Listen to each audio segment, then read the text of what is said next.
in the art of repairing jewelry. Most repairs are done within a week, so don't send your jewelry off for 6 weeks. Bring it to us at Tracy's Fine Jewelry. We size rings and solder chains. We can reset your diamond into a new setting and even custom design.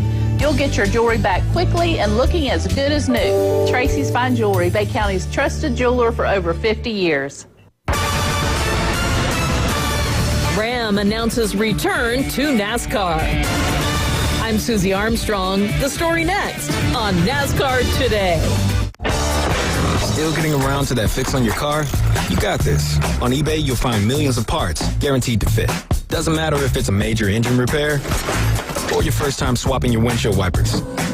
eBay has that part you need, ready to click perfectly into place for changes big and small. Loud or quiet. Find all the parts you need at prices you'll love. Guaranteed to fit every time. But you already know that. eBay. Things, people, love. Eligible items only. Exclusions apply. Hi, this is Mike Bagley. Join me along with the cast and crew of the Motor Racing Network every Tuesday night for NASCAR Live. Hear exclusive interviews. It's my responsibility as a driver to leave the sport in a better place than it was when I got here. And certainly sometimes it comes with controversial takes. The best moments from each of NASCAR's premier series. They bang sideways at the line. Photo finish. And in-depth breakdowns of the latest NASCAR news and more. It's NASCAR Live every Tuesday night at 7 Eastern. We are excited to welcome Ram back to the Truck Series starting in 2026. This is something that we have been talking about for a long time, and it's something that we don't get to do very often. I think the last time we did this was over 20 years ago when Toyota entered our sport. So this is something that is a big moment for our entire sport. That was John Probst, NASCAR Executive VP, announcing Ram Truck's return to the NASCAR Craftsman Truck Series next season. Dodge parent company Stellantis is making the move that could signal a possible return to the Cup Series in the future. No teams or drivers were mentioned, but Ram hopes to field 4 to 6 trucks in the season opener at Daytona. I'm Susie Armstrong. This is NASCAR Today on the Motor Racing Network. WGSX Lynn WFLQ Port St. John. Powered by Panama City Toyota, ESPN Northwest Florida. It's the next evolution of sports talk radio. The biggest stories and the biggest reactions. From college to the pros. Interviews with the newsmakers, sports betting, your phone calls, and more. And now, we're taking the inside drive with Ryan Mulvey. I love it. Broadcasting from the Gulf Plus studios on ESPN Northwest Florida.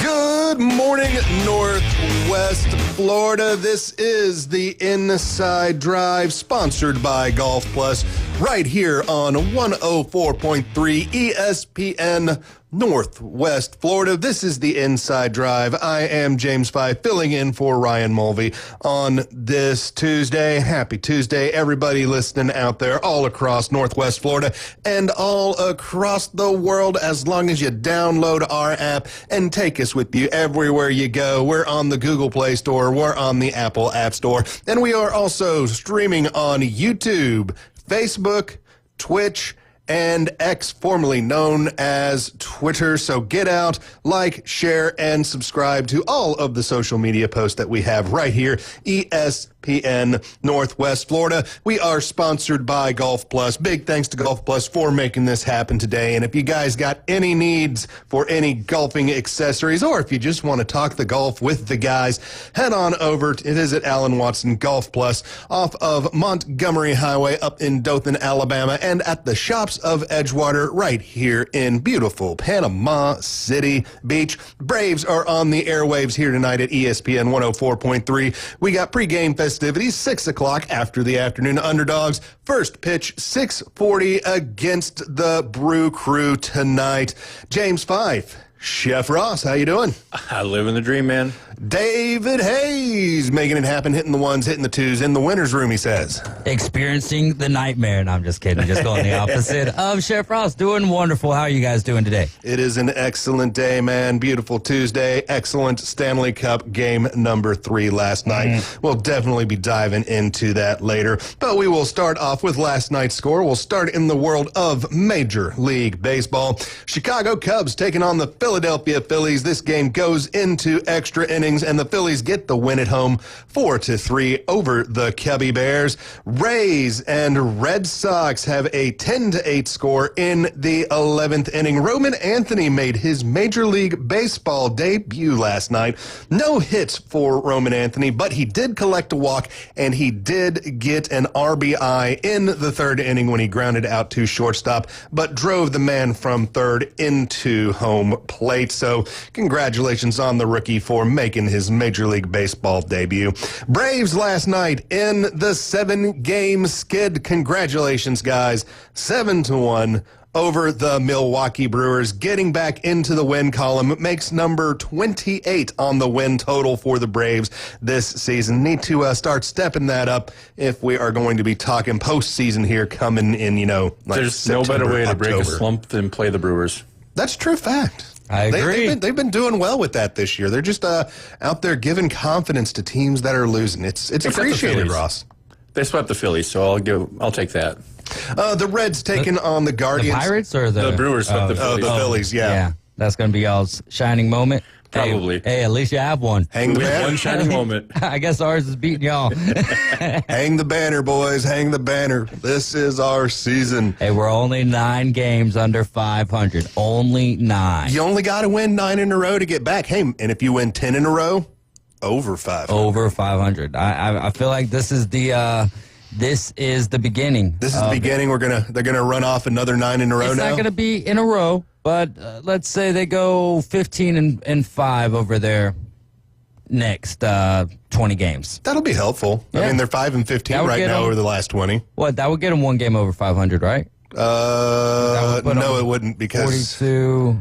Yeah, it would be 43 and 42. Okay, yeah, let's do it then. I thought I was going to put them just evens, but yeah, let's go. Battle of Ohio last night. Cincinnati Reds taking on the Cleveland Guardians. Reds defeat the Guardians 7-4.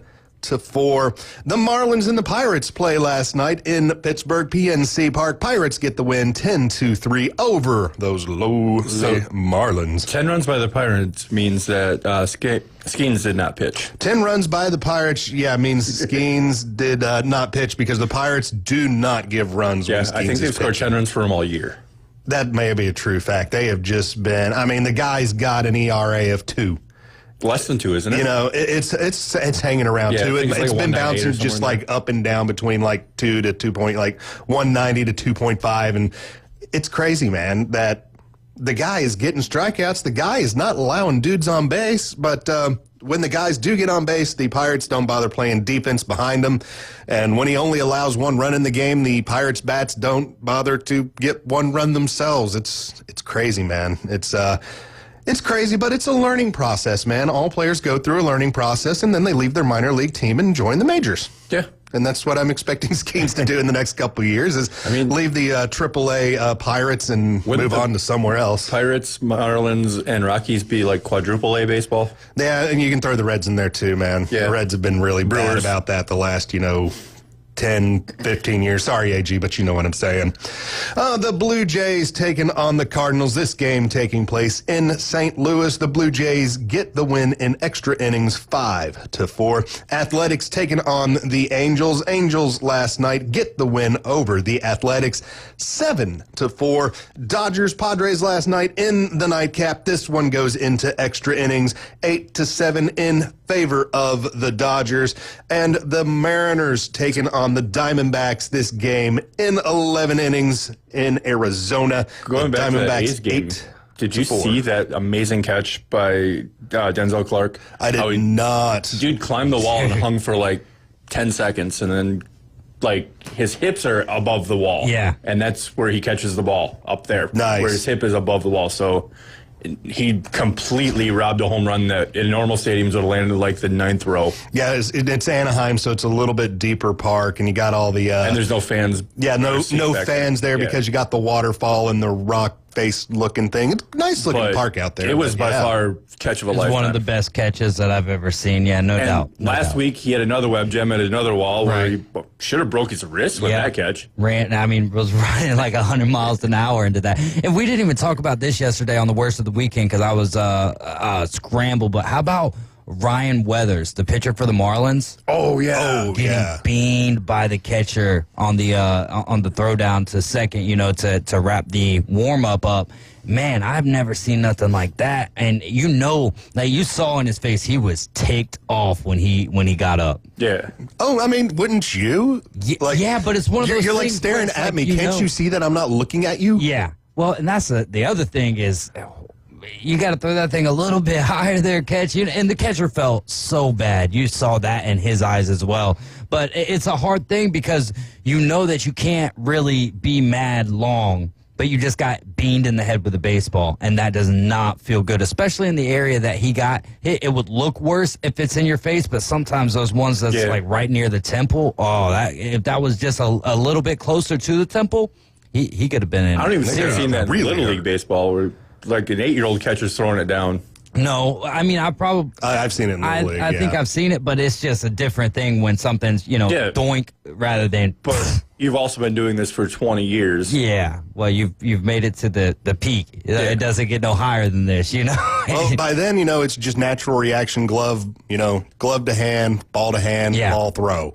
And, I bet there's even catchers out there that don't always even look up just because you're throwing it 60 feet back to the guy. Is he looking at you? I sure hope so. No, but you've been doing it so long that it's just natural reaction. It was the throw down to second after the last after warm-ups when he, the pop-up. I'm sure he may have spent an extra second or half second delay from a normal because, it's always timing. You get out of the way knowing that ball's going down to second. So maybe he slipped or somewhere was off by a half second. Catcher wasn't paying attention because it's routine and you don't have to. Yeah. So at some point there's got to be blame on both, but that catcher just felt terrible. Oh, I mean, I'd feel terrible if it was me because you're kind of looking up, you're paying attention. You really don't want to bean your bro in the head. I think 100% of the blame goes on the catcher right here because it's the coming down. Right? Yeah. It would be different if this is happening in action. It's the pitcher's fault. 100%. Oh, absolutely. Right? Like, unless the pitcher was just way out of the way, but the pitcher needs to be eyes on the catcher. But in this situation, your coach isn't even going to get onto you if you throw a lollipop over there. It's like, how often do we see that when everything's at like the 80%. lead? Yeah, so even that, sometimes they'll loop it over there, So that's another one where it's on the catcher, but it's also one of those where the catcher, we saw his remorse in his eyes. He didn't do it on purpose. No. So it's not like it's an accident. And usually during warm-ups, if you're watching these guys warm up between innings, you get 8 pitches. That's how many pitches you get to get your arm back working again.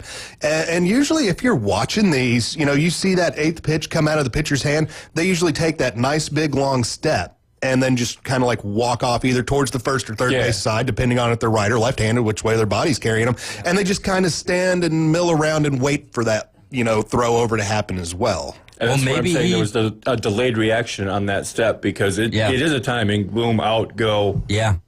And maybe he normally, so maybe you could find fault if you go back and you watch how he ends every warm-up session. Does he walk normally towards first base side or third base side because he is left-handed? So it'd be a great John Boy breakdown. Yeah, there you go. Yeah, there we go. Let's get John Boy on the text machine. Yeah, we'll get him on We'll there. get him working on this, guys. That's because I'm sure he's listening to us right here, right now. He works for ESPN 104.3 Northwest Florida. You can call the show. You can text the show 850-215-6290. Let us know what's going on today in the wide world of sports or just what you are doing in Northwest Florida.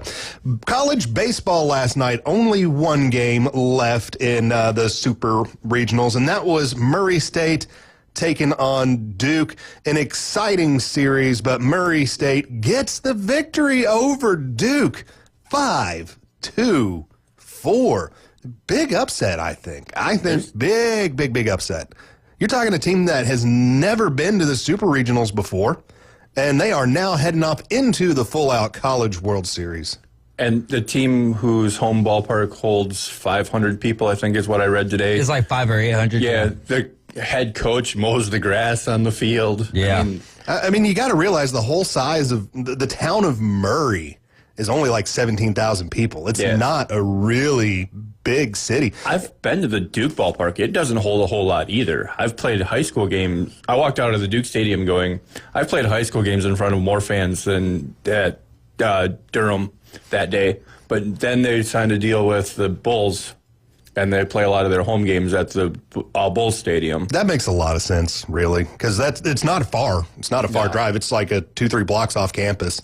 A couple of schools are starting to do that, just, renting out the minor league stadiums. It makes sense to me, especially if it's nice and close by. You got somebody already taking care of it. Usually a little bit bigger stadium than what you got, but then again, some schools are just going hog wild, Buck style, building up some of these stadiums, and they look beautiful, by the way.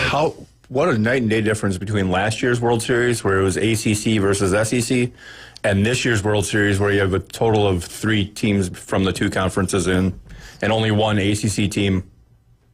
Oh, I mean, craziness. I mean, getting out of, the regionals, just the first round. 9 teams that were the ranked teams going in made it out. That means 7 of them didn't. That was a lot of, numbered teams falling off. And then there's, look now, a 4th seed in one of these regions in the College World Series right now with Murray State. It's crazy. I think it's showing some variety in baseball now. That we're seeing more than just the mega schools. Yeah, and it's nice. It's refreshing not to see chalk in every sport winning everything out. Oh, it's great. I love seeing some of these smaller schools getting some attention. Maybe you'll be able to drive some more athletes or just students in general to the school because, somebody's watching it going, you know what? I like the jerseys. I like the team. I like the play. Whatever just attracts you to it. And you end up visiting the website and maybe finding something else you like about that, said university. Or I would rather play than sit on the bench at big school, whatever.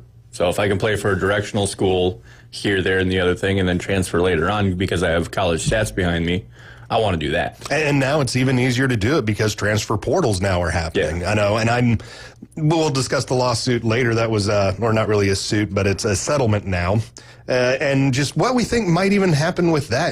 Do we think transfer portals and all that will still be going on? I think that will be in kind of the crosshairs next because we've kind of, with the new lawsuit, settled the NIL things and things like that. So maybe we need to regulate that portal. We'll see some changes to the portal, but we'll bring some of that up later. So I said Murray State 5, Duke 4. We now know how the College World Series will look. That game too. Oh, that was crazy. I wasn't fully watching it because I was watching the Stanley Cup, but I did have it on the little side screen. And you're out by interference. No, he really didn't interfere, and then the next batter flies out. Yeah, it was crazy. They spent so much time discussing. I mean, there's been a couple calls like that, and they just naturally happen in sports. But it's so crazy. Like you see this build up. Was it? Wasn't it? Was it? Wasn't it? And the umpires come out. It was. And the next guy comes up, and drama over. Like first pitch, little pop fly out to left field. Drama over. I was like, all right. We built it up to mightily smack it down to allow Murray State to move on. Any other sports played last night, guys? I can't think of really anything. That's what I got for sports scores. I guess WNBA probably had some action last night. I'm not quite sure how their schedule works. Kayla Clark's out, so the WNBA doesn't count. Oh my goodness! I'm not saying they don't count. All right, so WNBA wise, here's like a area of discussion you could go to with the Fever beating the Sky, right? And they whooped them. But Caitlin Clark wasn't playing. Angel Reese only 4 points, like 2 of 12 from the field. I think I'm making that worse than what it is. But is that kind of ruining that rivalry? Does the WNBA need to try to spark a different rivalry? I'm just not quite sure why we haven't heard much about. You got the girl over there in Minnesota. You got Asia Wilson. You've got Sabrina Ionescu. You've got Paige Buckets now. Yeah. Like, why aren't they trying to fuel these rivalries? I don't think the Caitlin Clark-Angel Reese rivalry is really what happens on the court. It's the off-the-court stuff, the jabbing and the ring, pointing at the ring fingers and All the college basketball stuff, especially.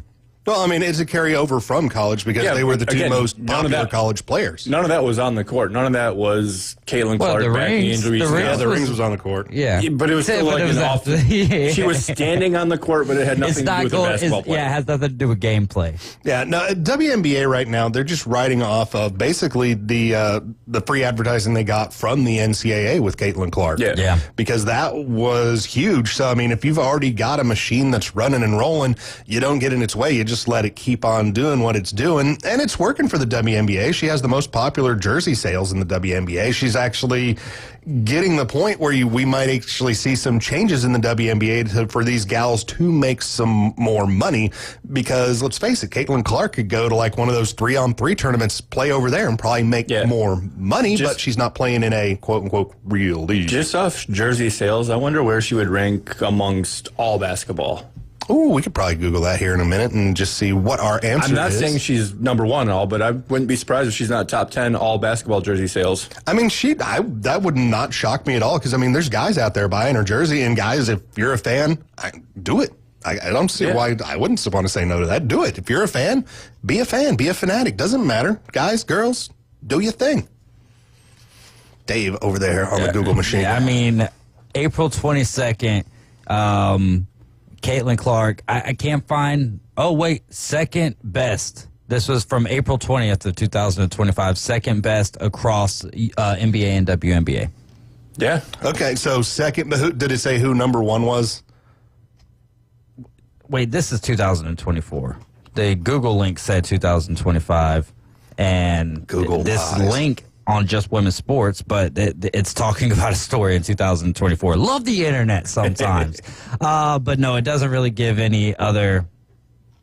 It just talks about the WNBA from there. Yeah, I mean, if I had to guess, SGA maybe would probably be a good one. Luka. You know, I'm sure it's not, LeBron anymore or anybody like that, because I'm old, so I think of LeBron, because, old people think of other old people. But you've already got 400 LeBron jerseys, because he's been playing forever. He's been playing forever. And I mean, I think the kids like him, but I think, the younger generation has younger players that they're more into, and that just makes sense to me, I'm going to try to find the number so then I could just look it up like that, and then I don't have to go through lists. We don't have to read. Reading is fundamental, Dave. Well, fundamental. Yeah, I know that, but if the lists are not giving me numbers, though. They're just saying, here you go. True facts on that. That's not reading, that's looking. All right, guys, we are going to be taking a break. Coming up next, we will have our Braves update. Braves getting the win last night. 1-6 on the week, and we will discuss what went on during that 1-6 run. You are listening to Northwest Florida ESPN. This is the Inside Drive. James Fife, BRB.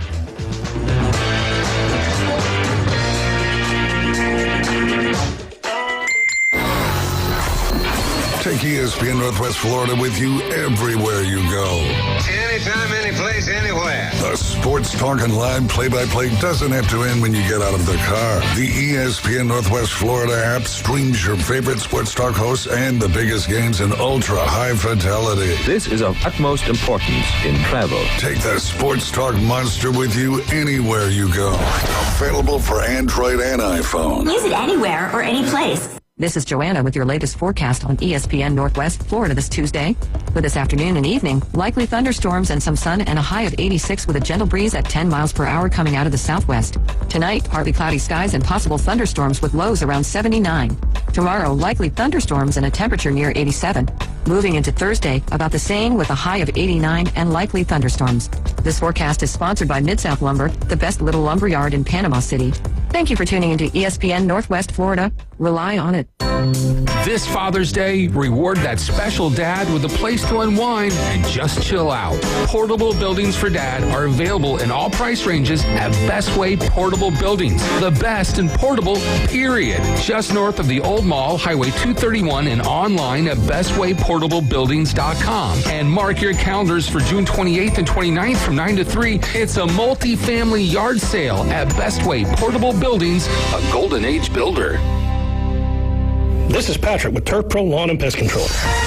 Mole cricket season is here. Before these insects can do damage or even destroy your lawn, call Turf Pro Lawn and Pest Control.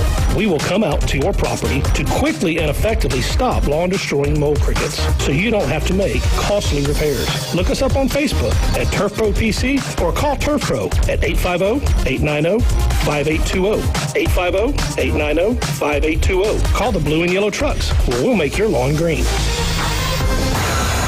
Broadcasting from the Golf Plus studios, it's the Inside Drive. The locals love it. You're gonna love this. You are my favorite. It's my favorite. Everybody's favorite. The Inside Drive with Ryan Mulvey, live on ESPN Northwest Florida.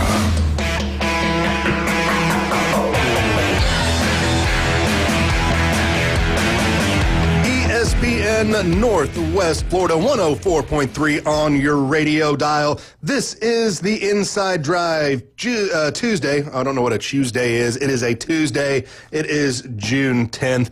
Our sponsor is Golf Plus. Big thank you to Golf Plus for making the Inside Drive hit the airwaves. 850-215-6290 is the call number, is the text number for the studios right here. If you want to get on with us, we will be glad to have you. We can talk about, well, whatever comes to mind. And voting for the Best of Bay is upon us. And we must thank everybody out there for nominating the Inside Drive with Ryan Mulvey and Coach Hale in the mornings as your favorite radio show in the Best of Bay from the News Herald. We're on a mission to be hyper-local, serve the community, and provide our residents and visitors and an exciting, entertaining experience on the radio.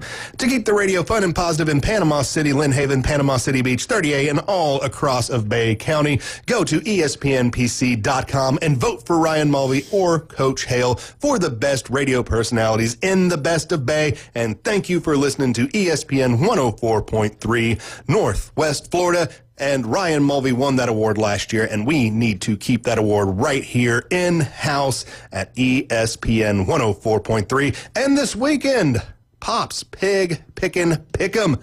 Chef Ross, we were discussing pigs during the break. What you got to tell the people? So we have the Notorious PIG being cooked off on Friday night for all day Saturday service. Tickets are $20. Lunch starts at noon. It goes until I run out of pork and sides. Thanks to my amazing sponsors, Team MVP, Miss Leanne Realty, Pineapple Willie's, The Break Room, ESPN Northwest Florida, and too many more to mention. But I just found out during the break that the guy that was going to help me overnight cook this pig and flip this pig is unavailable to help me. So I need somebody to come spend the Friday night with me at the break room. We're going to have a good time.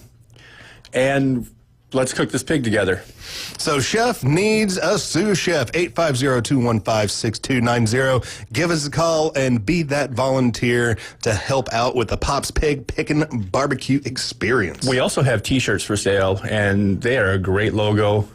Everything is going to go help feed any hurricane victims that are coming up in this hurricane season, as it is unavoidable that a hurricane hits the Gulf of Mexico, or Gulf of America, sorry. Gotta keep things straight here. Yeah, I forgot about the name change, but it's unavoidable, and the last thing you need or want to worry about is where you're getting a meal when you're putting your house back together. So it's always nice for me to go out and feed people that are in distress and just love on them for a day or two. Excellent work, Chef Ross. Thank you so much. And everybody head on out to the break room and pool tournament too, correct? Yes. 8-ball race to 2 for a $15 entry fee, and then you can buy a mulligan for $2. One mulligan per game. One mulligan per game, and if you play more than one game, you still have a mulligan for the next game, correct? Yeah. Yeah, it's okay. $2 per mulligan. Put $2 per mulligan, one mulligan per game. Yes. So if you wanted to, you could stack up a little bit, right? Can you stack them? No, can't stack them. One per game. I'm just trying to figure out how I can win here, man. You got to give me some help here. I am not a pool player. Buy a mulligan. Buy a mulligan. Buy the mulligans. All right, so the Chef Ross and Pig Pick'em to help out hurricane relief going on this Saturday, 2727 break room on Joan Avenue. Braves update right now. Yay. Charge! Yes, charge. Yes, we need a charge. We need a charge into a couple of wins. 1-6 on the week since we last had one of these conversations. That is not good. Yeah, I'll go with not good. Not good is a good descriptor of that. So, in that time period, what did we see? Well, we saw the Diamondbacks sweep the Braves. We saw the Giants sweep the Braves, and then the Braves get the win on the road against the Brewers. Sorry, Chef Ross, sporting New Jersey today, 7-1, and it's crazy. You're seeing a Braves team that looks to be playing well at times, and then just kind of falls off. Yeah, and then you see a Braves team that gives up, 6 in the ninth in one game to lose. Oh, that was 7, wasn't it? 7. Yeah. 7 in the ninth to lose 1. You see a Braves team that gets kicked out of the stadium because the stadium's on fire. Yeah, but they ended up losing later that day. They lost. I know. I said put the fire in. At least something's hot for the Braves. Braves bringing the heat with them when traveling. Not the best way to look at that. But yeah, the game. What was that? That was Thursday, I do believe, where the day game with the epic implosion on it. Raisel Iglesias coming out, man. And which closer do you get? Which closer do you send down to the minors or DFA? Not the one that blew that. Yeah, you DFA Craig Kimbrell. And Craig Kimbrell has also chose to go ahead for FA. So he is now a free agent, did not go down into the Braves minor league system, said, you know what, I have gone through the waivers. I don't want to be here. I would like to be a free agent instead. And he can do that as his right as a player underneath the contract in the CBA that the guys are playing under. So Craig Kimbrell looking for a job. Good luck to him in finding one. I need a sous chef Friday night. There you go. Craig Kimbrell, give us a call, 850-215-6290, because we know you are listening, Craig Kimbrell, right now, because we are carrying the home for the Braves right here, ESPN Northwest Florida, 104.3. AJ Smith-Shawver has had surgery over the week. I do believe that was actually yesterday, done by Dr. Keith Meister of Arlington, Texas. So far, they are saying that it was a good surgery, a quote-unquote successful surgery. So the surgery part is done. We kind of knew that was already going to happen because of the pop in, the elbow that the guys feel nowadays, and you just know it's a UCL. It's to the point now where it's not a matter pitchers just know they're going to get it. Yeah, it's not a matter if you get Tommy John, it's when and how many. Yeah, and there's guys that are coming back now. Usually, for the longest time, they thought after one, that was it. But now they're figuring out there's more tendons in the body that you can steal from Peter to pay Paul, and you can keep on throwing those fastballs. So it's one of those. I worry about some of the things that are going on, mostly for younger arms when it comes to Tommy Johns. How do you fix the problem? That one is very hard for me to figure out how you fix that problem. Because how are you going to tell kids, no, you can't throw fastballs? You can't throw sliders. You can't throw junk pitches. You can't throw. Well, you got to tell the kids that your mechanics are most important. So before you work on velocity, you work on mechanics and the proper way to throw. And then after a certain age, I don't know what that age is because I'm not a doctor or scientist or anything like that, but once your body is developed, I'll say late middle school, early high school, then you throw in the curveball and the things that put more strain onto the kids' arms. Like, I wasn't allowed to throw a curveball until I was 15. I was never any good. No scouts of any level ever looked at me, including scouts for the beer league softball team. We saw this guy, glasses, underhand, ephus. We'll pass. We'll pass Can't even on throw it. a curveball underhanded. They wouldn't let me do nothing. But it was always fastball changeup, and that was all I could throw. I mean, you change speed, you change directions. Everything looks the same out of the arm. You can get outs. Yeah. Oh, absolutely. There's more than one way to get an out. Greg Maddux proved us for years that you didn't have to have a horribly. He had an effective fastball because he could place it. It wasn't horribly fast, but it was almost his change of speed pitch. He had the ability to throw 92, 95, but he never did because he was the cerebral assassin. Yeah, he didn't need to. With the K-zone today, Greg Maddux would not be a Hall of Fame pitcher because every pitch would be challenged and be that quarter-inch outside. Tap the hat. So there, Ranford's looking at bringing that into Major League Baseball next year. I'm okay with it because I like it. I like the fact that it's a challenge system. It's not going to add that much time to the game. It's not like it's automatic balls and strikes. We're going to have the ability as fans to see that as we've been seeing it. Now the batter in the box has an option. And the thing is, it's not 2 challenges per at bat. It's 2 challenges per at game. Now, do you retain your challenge if you win? Yes. But if you're right all the time, then what does that matter? It's also going to be a team thing, right? Because what's the point in challenging something in the first, second, third inning, right? You need to wait till those strikes or balls matter, which is going to be late in the game. So I have no issue with this. I think there's always, there was a strike call the other night that was 8 inches off the plate, 6 or 8 inches off the plate. That does not need to be happening. And players do need to have the option to, at least sometimes, do we want it all the time where every single play is replayed? And again, I don't like robo-umps, but the umpires have gotten so bad that something's got to wrangle them back into some sort of consistency. Now, it would be totally different to me if it was for every single batter, but with the challenge factor, I'm okay with that. Yeah, I don't want to see it like one of the, like the Pioneer League or one of those leagues has it where every pitch is called by the machine. Yeah. I don't really like that because every once in a while the machine will pick something up where it's even worse than like a Major League Baseball umpire calling it a ball. I've seen some of those things come in, eyeball height, and it's called a strike, and the player looks at the umpire, and the umpire just, points at the press box saying, that thing up there told me it was a strike, so guess what, buddy? It's a strike. That system has been improved upon because it's been worked out pretty well in the minor league.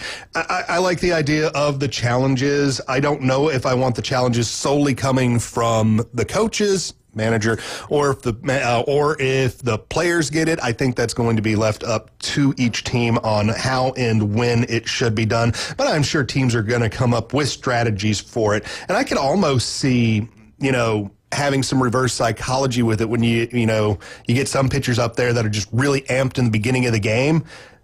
Maybe call a few at the beginning of the game, try to get their goat. Like, no, I'm throwing this right, Yeah. It might be. My little reverse psychology on some of these guys might be a little bit fun. So the Braves over the last week, we'll look at a couple of stats here. Marcell Ozuna, the home run king for the Braves last week. Not a pretty week. No home runs, 7 games played, 28 at-bats, 3 hits. That's a 107 on the week. Not a pretty week for Marcell Ozuna. Dick Allen also not having the best week last week either. 7 games, 21 at-bats, 3 hits. That makes a 143 average. If we look at the Braves, only 5 guys over the last week over a 250. Ozzie Albies, Michael Harris, Ronald Acuna, Austin Riley. That is... At least it's the guys that you're wanting to go out there and get hits. So we're getting that at least. But the thing is you got to rely on more than just 5 guys to get everybody going. And that was the problem earlier in the season. Continues to be a problem. I'm not sure why the bats have gone silent this year as compared to other years, because they've had some really great seasons. Last year, we saw a bit of a batting slump towards the end of the season, but I don't know. Did it just carry on over? Yeah, it's a tough thing to really to watch, and then even more so tougher to acknowledge, I think, for Braves fans this year, because kind of where did it go? But again, you're kind of just hoping for the tide to turn, right? You're hoping for the bats to get hot some way, because you look at Austin Riley not having a bad year. You would like to see more home runs, maybe because we've gotten so spoiled with home runs. But on the flip side of that, when you look at the Braves right now, they're ranking 6th in the National League, I believe, across the board in home runs. So there's that. But it needs to be more of, instead of one night, one guy a night or so, it needs to be more of a team we need to have someone who gets those bats contagious again. I was hoping that was going to be Ronnie, but it hasn't been to this point. But Ronnie's still been hitting the ball well. So Ronnie's been hitting the ball well. So, I mean, you're asking the guy to go in and lead. He's doing it. He's showing the guys this is what we need to do. He's out there making the hits. He's out there getting the home runs. He's out there driving the runs in. It's just once you step behind him, you got guys that are, what did the Maple Leaf say? Just sitting on the bus? No, you can't do it. Pitching has not been the best over the week. Let's just look at some of the bullpen. I mean, Scott Blewett, 2 games, 27 ERA. Raisel Iglesias, 3 games, a 13.5. Rafael Montero, a 10.13 in 2 games. So these guys are just meatballing it up there. It's the bullpen right now is a problem for the Braves. You can look through the starting pitching and go, it's fine. Chris Sale, Elder, looking great over the last week. Both of them coming in. Sale had 2 starts over the last 7 days, has an ERA of 1.38. Got one of the wins. So one of the wins, which was yesterday against the Brewers, went to Chris Sale. Chris Sale looked great in that game. He's got 21 strikeouts over the week. He's the guy that is leading the pitching staff. Bryce Elder also looking pretty well. 8 innings in the 8 innings over the week. A 113. Got 12 Ks in that one game. Looking pretty good. Then you head outside of those guys and you start looking for numbers. De Los Santos, been coming in a little bit, been getting some holds now. He's looking pretty good. Does he start moving towards the back end of the bullpen? I don't know. They need to find somebody to get back there because it is just falling apart back there, and I don't know what to really do about it. They didn't want Craig Kimbrell back there. It doesn't need to be Raisel Iglesias. He has just not had it this year. He's got 7 blown saves, most blown saves he's had in a career, and we're not even to the All-Star break yet. Well, he did come in to get something. He did come in last night and pitch the 8th inning. More of a setup role. Right. So I think that might be the game plan is for now, have Dylan Lee close out the games and have Raisel play the 8th inning as the setup man and let Raisel kind of build his confidence back up. So let me give Braves fans a little teeny tiny glimmer of hope. I'm looking at Hard Rock right now, trying to do a player parlay. Home runs, top 4 options are Braves. Yeah. Hits, top 3 options are Braves. RBIs, top 3 options are Braves. So the Braves are supposed to have a lot more offense than the Brewers tonight, according to what the bettors are saying. Yeah, but if we go off of that, I mean, almost every instance when you're betting on the Braves, they're always expected. That's the difference, and that's kind of like where Braves fans are so down at is that we're not close to expectations. Yeah. So and that's what those numbers. That's exactly what the Hard Rock numbers are what expectations are. That's why the Pacers have made so much money for people in the playoffs because they have not been expected to do this. And really, we need to look at if you really want to get a good comparison of it, we need to look over the last couple of days on those bets just to be seeing where they've been moving. Has it always been at a 110? Has it been a 150? Has it been a plus 120? Because that'll also give you an idea of what's going on what Hard Rock even thinks of these guys doing. Because I bet those numbers right now, because they want to entice you to bet, I bet those numbers have been falling, in favor of them either, because they're not getting the hits, probably falling in favor of the underside. And you're probably seeing like the unders getting into that negative, like 120, 150 area to get people to start betting on it because, well, that's how Hard Rock makes their money. They're minus 125 for tonight's game right now. Yeah. So I bet if we go look at that, you was hanging around probably somewhere about a negative 110, and I bet it's just been sliding that way to get people in on the betting side. You look at the Brewers' last 10; it's not much better than the Braves, if any better. They're just playing garbage. Well, it's a long season. And they have no pitching, and this is a team that was built on pitching. Team was definitely built on pitching, but I think weren't the Brewers kind of like the Orioles in the offseason? They didn't really pick up enough pitching that they lost. They didn't pick up anybody, but they also got are supposed to get Corbin Burns back from that'll help a DL, lot. Who sat out all last year, and I believe he's injured again in either a minor league rehab or he made it one start and then got injured again. So we wait, right? Yeah. So we're waiting on our ace to come back, and we're running out of time. This is for Braves fans, too. I've been saying all year long, don't panic, don't panic. There's plenty of baseball left. Well, now we're getting into time to panic. We're getting in the middle of June. It's almost the All-Star break. Not too many teams make a huge comeback. At this point, you are what you are. Yeah, it's one of those, once you hit the All-Star break, that's the point where we start looking at those standings every day. Because right now, you kind of look at the standings about once a week to see what people are doing. 14 back of first?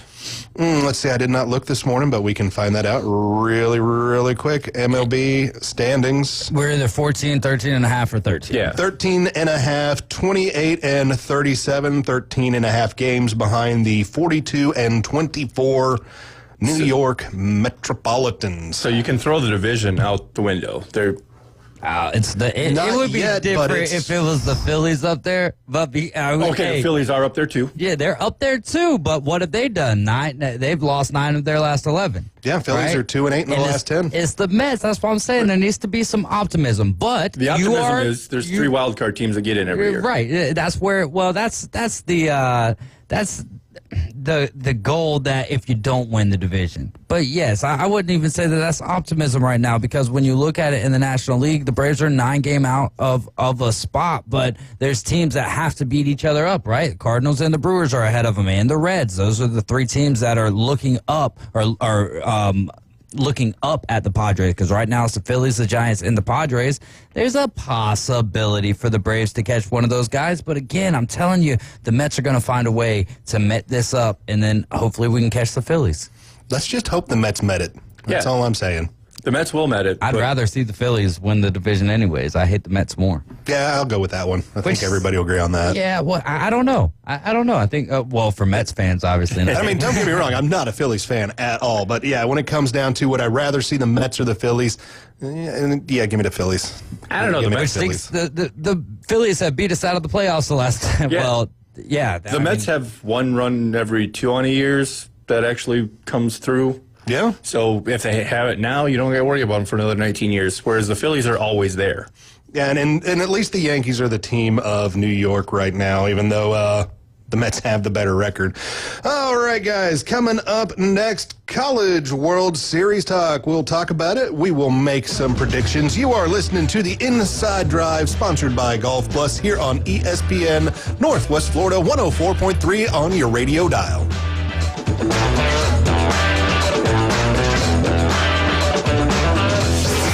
ESPN Northwest Florida. The Dan Patrick Show. How thought out was firing Tom Thibodeau? Because I thought, okay, then you know who you want to hire. If I'm Jason Kidd, do I want to leave the opportunity to coach Cooper Flag? Unless Jason Kidd and Giannis get reunited. It's the Dan Patrick Show, weekday mornings from 9 till 11. ESPN Northwest Florida. Hi folks, it's Tracy from Tracy's Fine Jewelry. Did you know that we have a master jeweler right here in the store? That's right, she has over 20 years experience in the art of repairing jewelry. Most repairs are done within a week, so don't send your jewelry off for 6 weeks. Bring it to us at Tracy's Fine Jewelry. We size rings and solder chains. We can reset your diamond into a new setting and even custom design.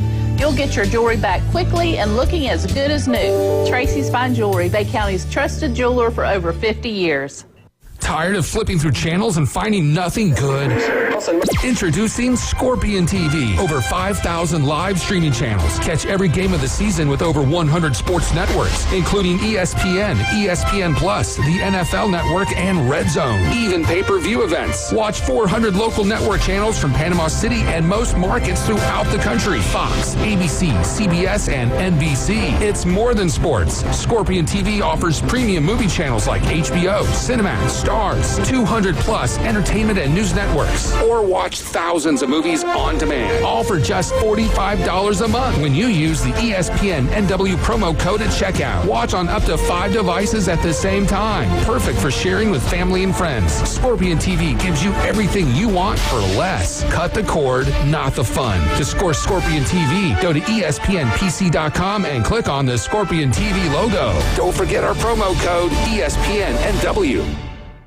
Now back to the Inside Drive, live and local from the Golf Plus studios. Are you ready? Celebrating 2 years of broadcasting history. I love it. It's the Best of Bay awarded Inside Drive on 104.3 ESPN Northwest Florida. Weekdays 11 to 1 with Ryan Mulvey. That kid was on roids. On ESPN Northwest Florida.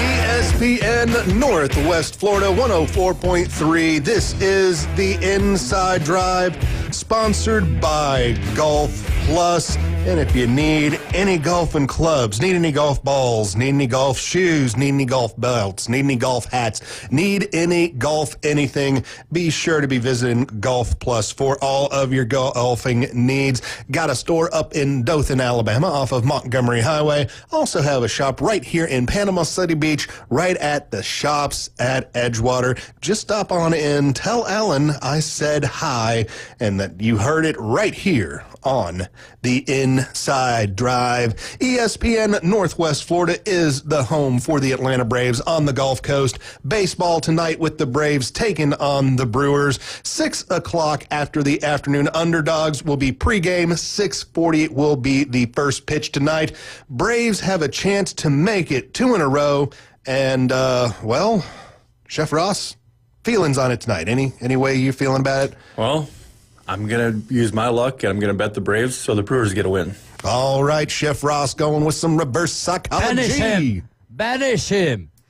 Reverse psychology, man. It's I'm worth going to $1 bet to get my against Brewers you win. just so you get the win. I've done that, too, for the Preds. There's sometimes when I bet against the Preds because I'm like, you guys are either going to, 1, get blown out of the water, or 2, you're going to win and make me lose money. So either way, I'm kind of winning here. Yeah, I've wasted $1 on a lot worse. Oh, I've wasted $1 on way, way worse that I'll never see again. Way. And I've wasted more than $1 on a lot worse. If you don't feel like wasting money, then give us a call here at the studios. We'll help you not waste that money. 850-215-6290. David Hayes behind the glass will give out all of the financial needs that you need right now. Give us a call. He's in the winner's room. He's in the winner's room. David Hayes will tell you back exactly how to make all the money that you need to make. King of that old Ponzi scheme, right, Dave? Yeah. A Ponzi scheme of $2 bets.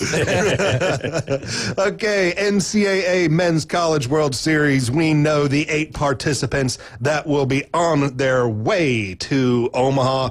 The series will start on Friday afternoon. First game will be Friday, 1 o'clock. It'll be Coastal Carolina, the Chanticleers, taking on the University of Arizona Wildcats. This will be game 1.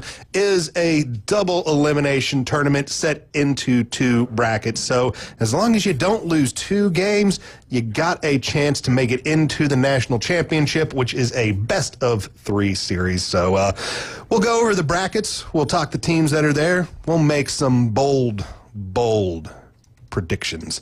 So let's start with what they call bracket number 1. Bracket number 1, we got Coastal Carolina taking on the University of Arizona. And on the bottom half of that bracket, we got Oregon State taking on the University of Louisville. Let's start off with Coastal Carolina taking on Arizona. I am going to make my bold prediction for this one. I am going to go with the Chanticleers getting victory number 24 in a row over Arizona to send Arizona into the loser bracket. That is a tough draw for Coastal. I mean, I love you to death, Ryan, but I think it's a little too much to overcome, and I'll take Arizona. David Hayes. Yeah, let me go with the West Coast team out there. I think I picked North Carolina to beat Arizona. Arizona showed how strong and resilient they were. Coastal Carolina also showed how strong that they were. But I think it's more fitting for their story that they fight out of the losers bracket, right? Because they've won 23 games in a row. So, I mean, add on winning the College World Series out of the losers bracket with the 23-game win streak. That would be a heck of a mixture for a season to be the champion. So, yeah, give me Arizona in this one. The bottom half of this bracket, Oregon State, the Beavers taking on the University of Louisville Cardinals. This game will be on Friday evening. Ooh, tough one. These are 2 pretty good teams. Oregon State, I think, has the bigger history, but Oregon State playing mostly an independent type schedule this year. They're part of the Pac-2. Yeah, from literally being in the Pac-2, where you get to play Washington State a lot. Give me the University of Louisville Cards on this one to win game 1. My question is, how does a baseball game end up in a tie? Because if you look at Oregon State's record, they have a tie. Yeah, so how it works in college baseball is like if it's a Sunday game and it goes into rain delay and it's not a team that you're going to see again, they call it a tie. Okay. Yeah, travel curfew. They play 10 innings, though. Yeah. I mean, they'll try to make it go, have it finished, but if they can't, and it's if it's Oregon State playing Virginia in Virginia, you're not going to remake that game up. It was Oregon State playing Iowa in Iowa. Again, still halfway across the country. You ain't going to make that up. That's what we get for playing Big Ten teams. Give me the Fighting Adam Goffs. The Fighting Goffs.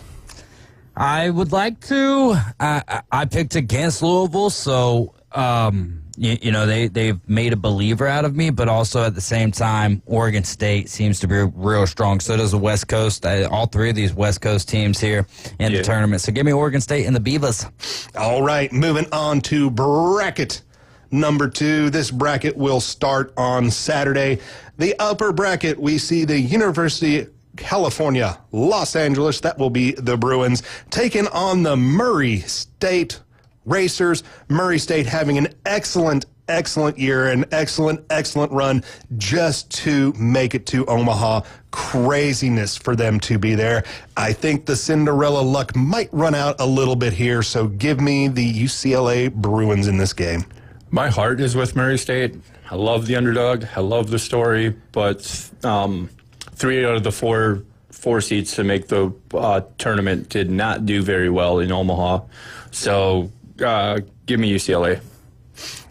David. Give me, this is going to be my underdog and my Cinderella that goes very far in this tournament, but I'm going to say that they win this first game and stay in the winner's bracket. UCLA is a heck of a ball club. They made light work out of UTSA. Yeah. Give me Murray State. He is going with Murray State. The bottom bracket on this one, University of Arkansas Razorbacks taking on Louisiana State University Tigers. This game will be the Saturday night game. SEC teams, 2 SEC teams, and both SEC teams in bracket number 2. So that means we will not see an SEC all final. Ooh, how do I feel about this one? I think we have 2 great baseball teams here. I think Arkansas was the better team throughout the season. LSU has more experience in Omaha in general. Yeah, they do. But I will go with recency bias, and I will take the Razorbacks to beat LSU in game 1. Give me the Jello Shot champions of Omaha, Louisiana State Tigers. You give me the team who, since the regionals, or since after the regionals, before the super regionals, I've been riding to win the title here. Give me the Arkansas Razorbacks. He is taking Arkansas Razorbacks. So it's a double elimination tournament, and we have picked different teams to win at different times, so we can't go through the full bracket here. But let's make our predictions for who wins bracket 1, who wins bracket 2, and who makes it to the finals, which will be a best of 3. So in bracket 1, we have the Coastal Carolina, University of Arizona, Oregon State, and the University of Louisville. Ooh, out of those, who do I like for the bracket? Oh, tough. I want to say I chose Coastal Carolina to win game 1. Not sure if they can go the whole way through it. How about Arizona coming out of the loser bracket to win bracket number 1? I think Arizona's going to win the bracket. So who do we got over there? Arizona, Coastal, Oregon State, Louisville. Give me Oregon State. Oregon State coming out. So we got 2 Arizonas, 1 Oregon State for bracket 1. Bracket number 2, we got UCLA, Murray State, Arkansas, and LSU. Out of that one, again, tough one. I picked Arkansas to win in the game against LSU, and I will choose Arkansas to win bracket number 2.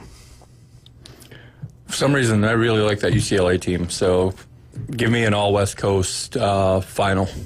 Oh, there we go. That'll be fun. UCLA and Oregon State. Give me Arkansas. It's Arizona, UCLA. Oh, Arizona, UCLA. Okay, yeah. Give me, I was thinking of my bracket. Arkansas. Give me Arkansas, Oregon State. Didn't they play for a College World Series? I don't remember. I know Oregon's been there a couple of times, and Oregon has a few victories. Yeah, they played 2018.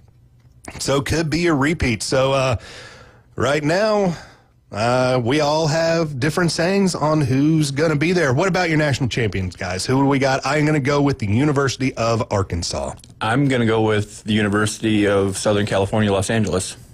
I'm going to go with Arkansas. There we go. We got two Woo Pig Suees coming at you. Well, we are up against the wall for a break, guys. Top of the hour coming up. When we come back at the noon o'clock hour, it will be our afternoon delight debrief. You are listening to ESPN 104.3 on the airwaves. This is the Inside Drive, sponsored by Golf Plus, and we will be right on back.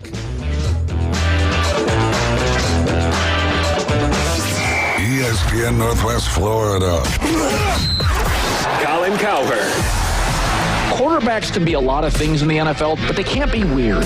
You start looking at the stories that came out. Aaron Rodgers was the Steelers' third choice. Aaron's career is ending the way a lot of careers end for relatives and musicians and actors. Aaron's aging the way weird ages. The Herd with Colin Cowherd. Weekdays, ESPN Northwest Florida. This is Joanna with your latest forecast on ESPN Northwest Florida this Tuesday. For this afternoon and evening, likely thunderstorms and some sun and a high of 86 with a gentle breeze at 10 miles per hour coming out of the southwest. Tonight, partly cloudy skies and possible thunderstorms with lows around 79. Tomorrow, likely thunderstorms and a temperature near 87. Moving into Thursday, about the same with a high of 89 and likely thunderstorms. This forecast is sponsored by Mid-South Lumber, the best little lumber yard in Panama City. Thank you for tuning into ESPN Northwest Florida. Rely on it. Do you want to eat like a local? The Local 115 is now open. Local drinks, local sports, and local food. Delicious oysters, crab cakes, steamed seafood, gumbos, salads, paninis, wings, wine, and cold beer. Nothing fried. That's right. No fried foods at Local 115. Amazing local food with an exciting local sports and mural theme. Eat like a local at the Local 115. 115 Harrison Avenue, downtown Panama City. WGSX Lynn Haven, WVLQ Port St. Joe. Powered by Panama City Toyota. And that's out of the ballpark. ESPN Northwest Florida. Your biggest investment is your home. Protect it while also improving its appearance with Earthworks of Northwest Florida. We have sand, mulch, gravel, or lay down decorative stone, all available for pickup and delivery. Discover your dream landscape with Earthworks of Northwest Florida. Imagine the moment you proudly pull up to your home that you've worked so hard for, enhanced by quality mulch, decorative stones, and more. Let's make it happen today. Request a quote online at earthworkspc.com or swing by the office at 2005 Industrial Drive. Love the land you live on. Broadcasting from the Golf Plus studios, it's the Inside Drive. And now, the afternoon delight debrief with the three degenerates from the Inside Drive. Afternoon delight. ESPN Northwest Florida. Sky rockets in flight. Afternoon delight. Afternoon delight. Afternoon delight here on the Inside Drive, 104.3 ESPN Northwest Florida, and the show is sponsored by Golf Plus. So be sure to be visiting Alan Watson to take care of all of your golfing needs. This is the home for the Braves, ESPN 104.3. Baseball tonight on the radio. Pregame 6 o'clock, 6:40 for the first pitch. Braves taking on the Brewers up there in Milwaukee. And right now we have voting for the Best of Bay. Two shows right here at ESPN 104.3 have been nominated. Ryan Mulvey and the Inside Drive and the Coach James Hale Show, both nominated. You can head over to ESPNPC.com, and right there on our website, we will link you to where you can vote for either Ryan Mulvey or Coach James Hale for Best Radio Personality in the Best of Bay Awards. Thank Thank you guys so much for tuning in and hanging out. 104.3 ESPN Northwest Florida. You can call the show. You can text the show 850-215-6290. We are on Facebook. We are on Twitter. We are on Twitch. We are on YouTube. Be sure to like and subscribe at all of our lovely social media type sites. I right now am on Facebook, and Jack Patterson is wishing us a good midday and a good afternoon to you, Jack, and to all listeners out there. Chef Ross, what you got? So with the Best of Bay, a lot of our amazing sponsors are up for nominations as well, so let's vote them in too. Absolutely. Be looking for everybody that is involved right here, ESPN Northwest Florida. And it is time for our afternoon delight. So got a couple for you. I think Chef Ross even has a few. I'll get us going with this gem of a news story. Is it the rescue story? That one's later, but I do got it. All right. All right, reading voice. The TSA is experiencing frustrations with travelers who are not providing a proper real ID to fly.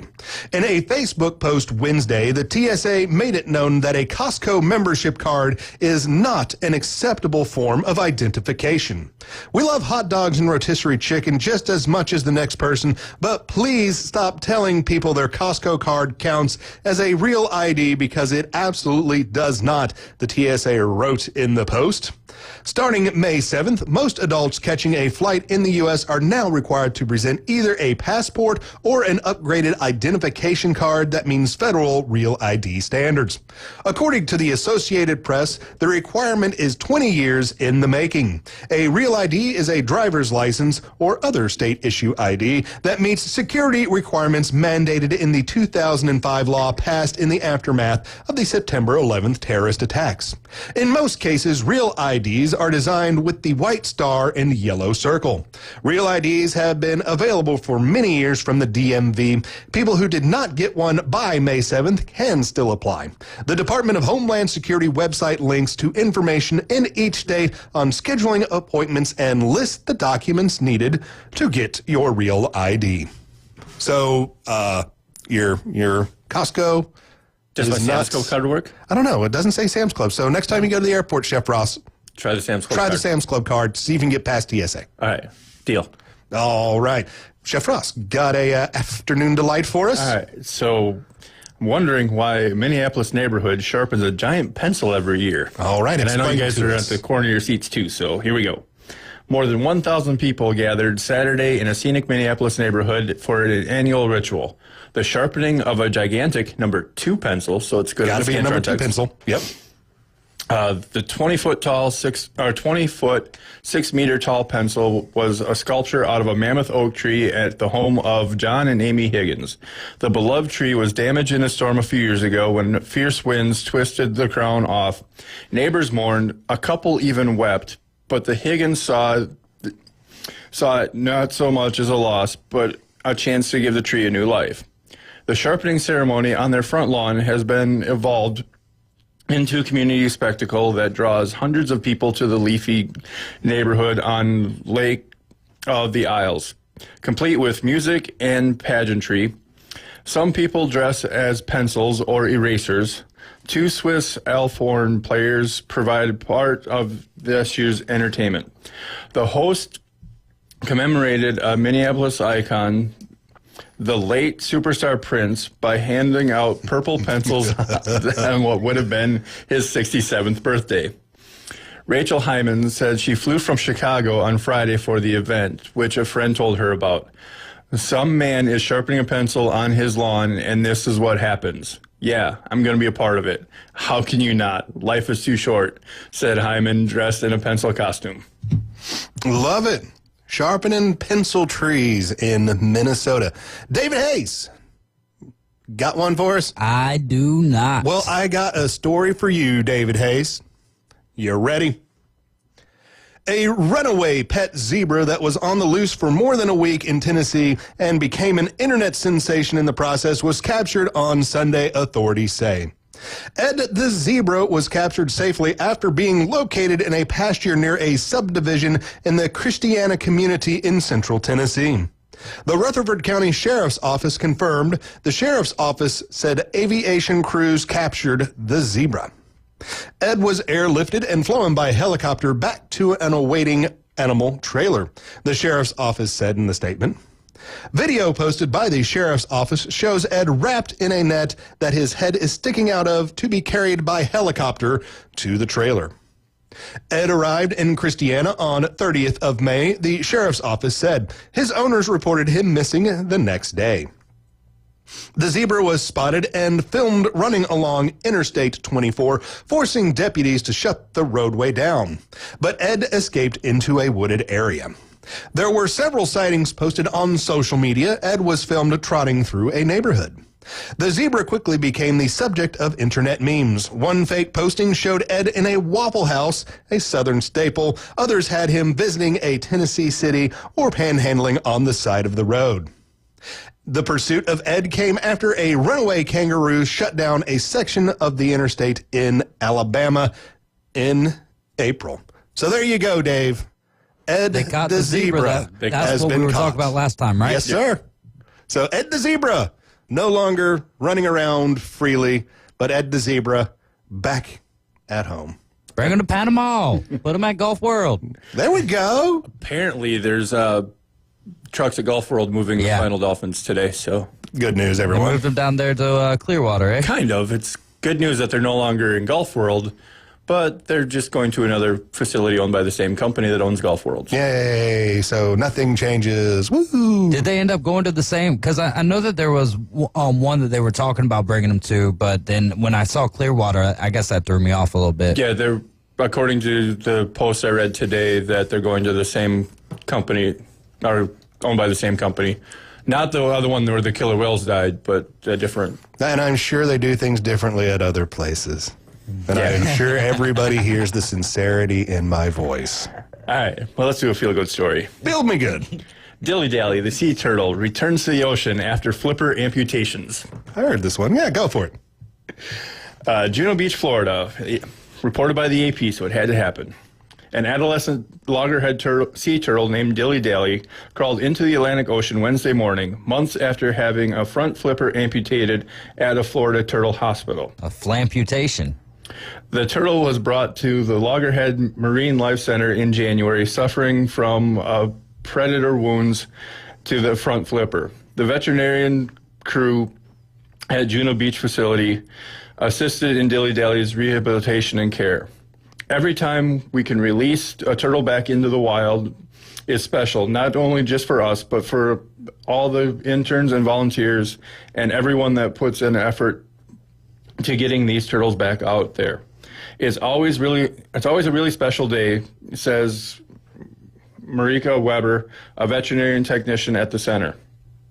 Stormy weather on Wednesday almost caused Dilly Dally's release to be postponed, but they packed the turtle up and drove a short distance to the beach. A crowd of beachgoers cheered on as the turtle made its way into the ocean.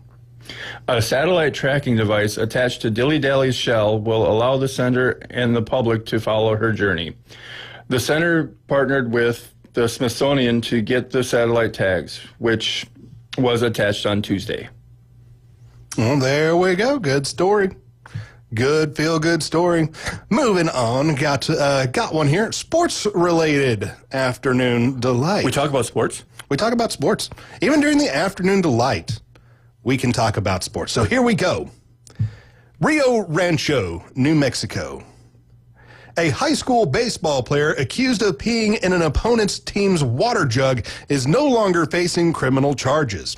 They dropped the charges? They dropped the charges. According to district attorney, what the player did was not a crime. In New Mexico, battery consists of the unlawful touching of another person in a rude and insolent manner.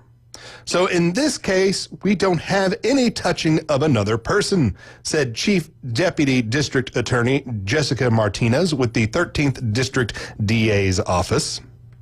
It was back in March when the Rio Rancho High School junior varsity baseball team took on El La Curva High School. According to an email from the La Curva principal, To parents at the time, a 16-year-old Rio Rancho JV player admitted to peeing in a water jug being used by the La Cueva baseball team. Some students drank from the contaminated jug. That player was facing 15 battery charges, according to Rio Rancho police, one for each person who drank from the water. However, the Sandoval County District Attorney's Office told KRQE News 13 that battery charges don't apply in this case. In fact, they said no criminal statute applies. New Mexico doesn't have a statute that makes it criminal for someone to mess with someone else's food and or pee in a water bottle, said Martinez. While the act is gross and not right, it is not a crime, New Mexico. The DA's office said their hands are all tied in the case, Martinez added.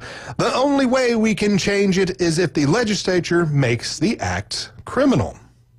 Rio Rancho Public Schools sent KRQE the following statement.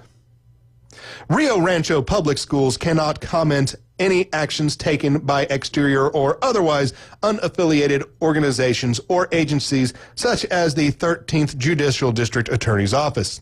The district also cannot comment on district-level disciplinary measures imposed on individual students. However, I can affirm that the junior varsity baseball team at Rio Rancho School was suspended from participating in the program for the remainder of the season, which has since ended.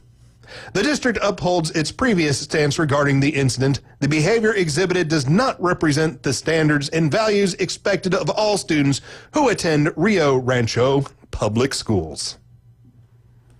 I remember that original story, and I laughed so hard, and now he got off on the charges. Got off, no charges. Doesn't look like he's part of the baseball team right now, but hey, at There least is no you don't. baseball team right now. Yeah, at least you ain't got nothing on your record now, other than somebody can Google your name and still still find it, because you know what, the internet doesn't forget, no matter what. The internet doesn't forget. You want a Tic Tac?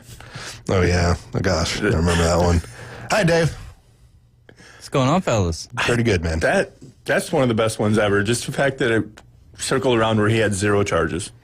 Craziness. Remember when I read the story about the dude peeing in the water jug for the baseball team like a month or so ago? Yeah. They can't charge him with anything because it is not illegal to pee in a water jug in the state of New Mexico. No, well, it shouldn't be illegal to pee in a water jug anywhere. We should be able to, as long as you're not doing it in front of people. No, it's the opposing team's water jug that they're drinking out of. Oh, well, did they drink it? Yes, 15 individuals. That should be illegal. That's not in New Mexico. Well, but having someone drink your urine. Well, I did set up a new water cooler if you guys want to check it out. Oh man, you got ice in it, or is it? Yeah, a little bit of electrolytes I added to it. So it's got a little bit of a tint. Above room temperature. I like mine above room temperature. So you've already watered it down. Got it a little too warm for you already. But I do like recycled electrolytes. Those are phenomenal. Let's see. Any other things out there that look interesting to me? How about, I like this one. One of the world's most famous cheese is also one of the most counterfeited dairy products on the planet. Competing manufacturers have for years produced cheaper imitations of Italia's Parmigiano Reggiano, a favored topping for pastas and salads. Now the producers of Parmigiano Reggiano say they have invented a way to prevent any pretenders from ripping off their product. Parmigiano Reggiano Consortium, the PRC, the association that oversees products of cheese, says it has been putting microchips in its product as part of a technological trial which would allow consumers to trace Parmesan cheese back to its place of origin. Under special protections designated by the European Union, Parmigiano Reggiano is the only kind of cheese which can be called Parmesan within Europe, and it must be made in a small part of northern Italy, including in the provinces of Parma and Reggiano Emilia. PRC are hopeful that their new technology will help to enforce that protected status. Their microchips are about the size of a grain of salt and have been inserted into the labels found on the rind of about 120,000 wheels of Parmigiano Reggiano. The chips work as scannable food tags with a QR code label. In an email statement sent Friday, Nicola Benatelli, president of the Consorzio Parmigiano Reggiano, told CBS News that by being the first to incorporate these secure digital labels onto our cheese wheels, we can continue to ensure customer safety. Since the establishment of the consortium in 1934, we have worked to convey the value of our product globally and distinguish it from similar sounding products on the market that do not meet our strict requirements for production and area of origin, Bertinelli said. The United States, Parmigiano Reggiano, does not have protected status, and American manufacturers in the states like Wisconsin make different forms of Parmesan cheese. Outside of the United States, the Parmigiano Reggiano Consortium successfully blocked the U.S. food giant Kraft Heinz from registering the name Kraft Parmesan cheese as a trademark in Ecuador in 2022.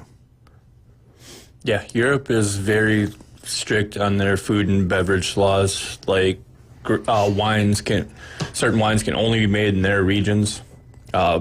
Champagne can only be made from the grapes in Champagne, France. Port can only be made at the port in Portugal. Yeah. So the Parmesan thing I've heard of, and it's legit. Like there's serious penalties for breaking these laws. I love it. It's a QR code and a chip that is the size of a grain of salt. Now, my question is if you eat the rind and you swallow the chip, can they find you later? Probably. Ooh, scary. You're gonna be tracked down by your cheese consumption, people. Craziness. Careful out there eating that cheese, everybody. Got another one for you, David Hayes. What do we got?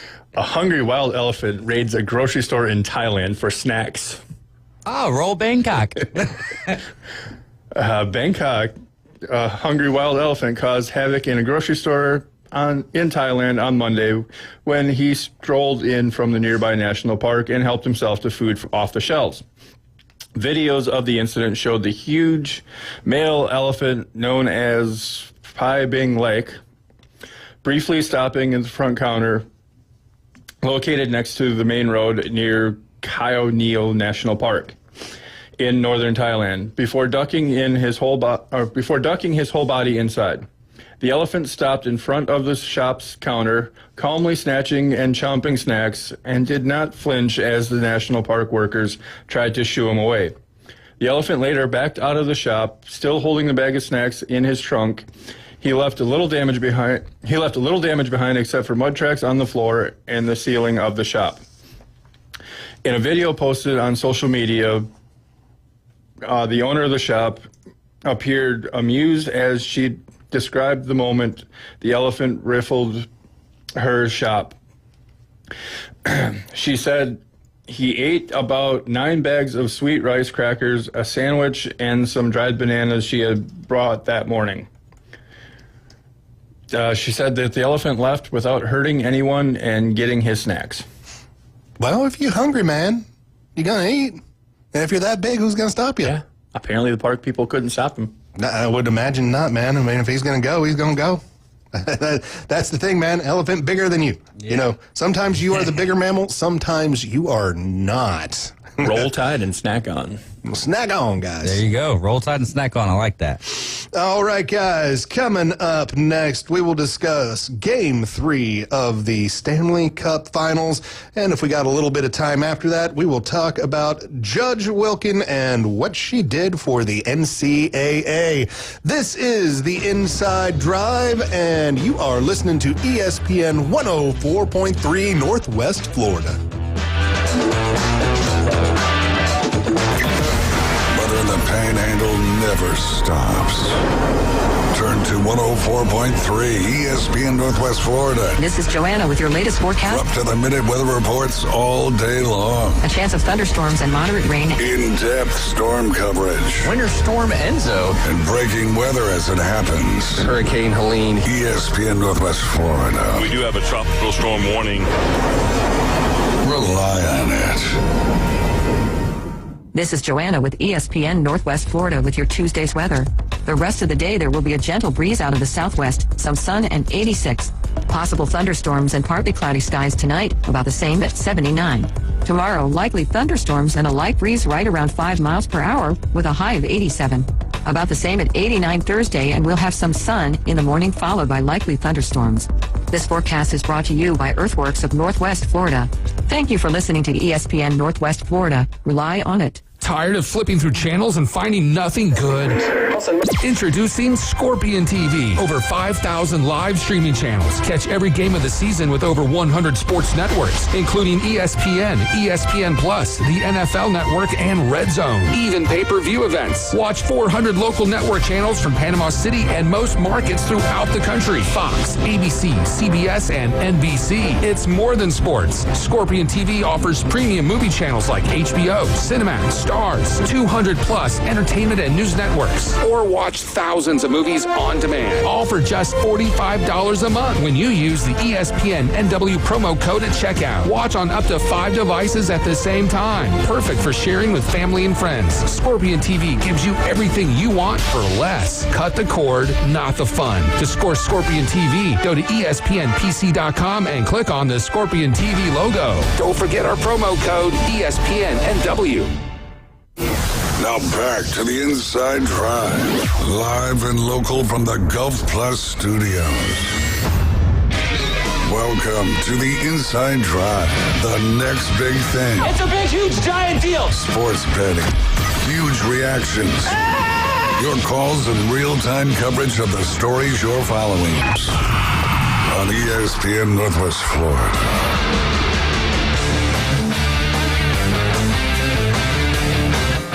Rock on, man. Inside Drive, ESPN Northwest Florida, 104.3 on the radio dial. We are sponsored by Golf Plus, so make sure to be visiting Golf Plus for all of your golfing needs and all of your golfing accessories. Flags out there are yellow. Alert Bay has just informed me, so get out there, enjoy the beaches today, bring the radio with you, and be sure to be listening to 104.3 ESPN Northwest Florida, and make sure that you are voting for ESPN Northwest Florida at the Best of Bay. Head on over to ESPNPC.com. When you're there, you can vote for Ryan Mulvey, or you can vote for Coach James Hale as the best radio personality for the Best of Bay. Braves tonight, pregame 6 o'clock. First pitch, 6:40, taking on the Brew Crew up there in Milwaukee. James Fife here in the captain's chair, Chef Ross with me, and David Hayes in the back, hitting the ones, hitting the twos in the winner's room. Last night, game number 3 of the Stanley Cup playoff finals. We are getting close to who gets to host Lord Stanley's Cup. And last night, if we take that as any sign, looking good for the Florida Panthers. That game last night, 6-1 in favor of the Florida Panthers. Scoring got started early in this game. How early? Well, Panthers got the lead less than a minute in. 56 seconds into the game, Brad Marchand, goal number 1 of that game. Panthers get the lead. Panthers don't ever lose the lead at any point during that game. Edmonton did make it a 2-1 game for a couple of minutes there in the second period, but it only lasted a few minutes before the Panthers kept on piling those goals into the net. Stuart Skinner did not make it through the whole game. Stuart Skinner pulled at the 3:27 mark, so that means we were 3 minutes and 27 seconds into the third period when Stuart Skinner got pulled after letting goal number 5 in for the evening. Calvin Pickard came in, didn't do much better, gave up 1 goal on 8 shots. It was just not the Oilers' night. What happened? What happened? I'll tell you what happened. The Oilers tried to play the Panthers game, and it did not work well at all. Because the Oilers are a team that is a top 6 team that is fast, that is very accurate, that is deadly when they get it going. The Oilers are not a gritty, get under your skin team. They aren't that. They tried to do that last night, and after they got to the point where they were already down 5-1, they doubled down on it, and they just looked sloppy. They just looked silly. They looked bad. The Oilers, 21 penalties on the evening, 85 penalty minutes. You only play 60 minutes in the game, man. You already got dudes in there. 85 penalty minutes. Most penalty minutes given to one team in a Stanley Cup final since 1986 when the Islanders took on the Calgary Flames. Calgary Flames lapped up 92 minutes in that 1986 game. So it has been 40 years since a team has decided, you know what? I want a whole bunch of time in the box. And what was really happening there was it was getting towards the end of the game. We were inside 10 minutes. Basically, a full line breaks out on the ice with Sam Bennett and Keith Tkachuk and a couple of the Oilers guys. Was no Draisaitl on the ice, of course. Was no McDavid on the ice, of course. They're not going to put those guys out there when things like that are happening. You don't want those guys hurt if you're Edmonton. But, man, they tried to get under the skin. They tried to get some penalties going on. And the Panthers just didn't bite at all on any of that fight. Now, 5-minute fighting majors were handed out because a fight did happen, but Panthers came out on the clean side of that one with a power play, which they did score on. Plenty of guys for the Oilers getting their 10-minute misconducts. Basically, at that point, there was only 10 minutes in the game left. There was 9.5-ish minutes left. 5-1 game at that point. Referees looking around going, you know what? Let's just get rid of everybody and just let's get this game finished. So anytime that you saw kind of a run or a cheap shot or a penalty that might have been slightly just itty-bitty over the line, over the edge type thing, 10 minutes, you're gone. I do believe it was 5 guys for the Oilers and only 1 guy for the Panthers got the 10-minute chop so they couldn't come back in. Evander Kane, one of those guys that got the chop last night, he ended up getting 16 penalty minutes last night. Now, a guy that has a history of collecting a lot of penalty minutes, a guy that has a history of, sitting there playing on the edge, being a little bit of an agitator, but has kind of cleaned up his game in the last few years. And coming into tonight had only 14 minutes worth of playoff penalty minutes in the previous 14 games. And tonight, coming in, 16 penalty minutes, so he overachieved last night on his penalties. Panthers also had 14 penalties occurring at 55 minutes. So is this something that Gary Bettman gets involved with to say, guys, this is our product, we can't have that showing? No. Or, actually, my main question is, Edmonton completely changed their playing style. Why don't you stick to the adage of stick with what got you there? I think it was frustration. They were trying to stick with what got them there through the first 2 periods, but it was a night that they just weren't clicking. And hockey does have some runs to it, where you just go on streaks, and they were just cold that night. Now, if you go back and you look at the 3 other series Edmonton has played this season, leading up to the Stanley Cup final, you can find 1 game in each of those 3 series before this one where they did this. They just had a game where they didn't get anything together. They got outscored by 5 or more, and they just looked sloppy.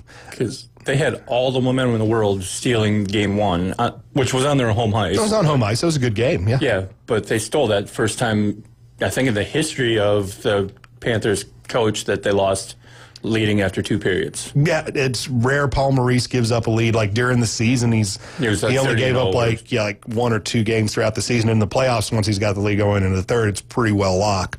That's one of those stats that'll eventually fall. And they even battled back they battled back in the second game because I was just keeping an eye out, and I'm like, Florida's up big. Florida's up big. Wow, Florida won in overtime. Yeah, great game on that one. And so they still had all of the momentum going on. Like still good momentum. They're skating with them. They're up and up. So why would you change and try to play their style when your style's keeping you in these games? I don't think it was a wanting to change styles. I think it was they got to the third period, goalie got pulled, guys just got frustrated.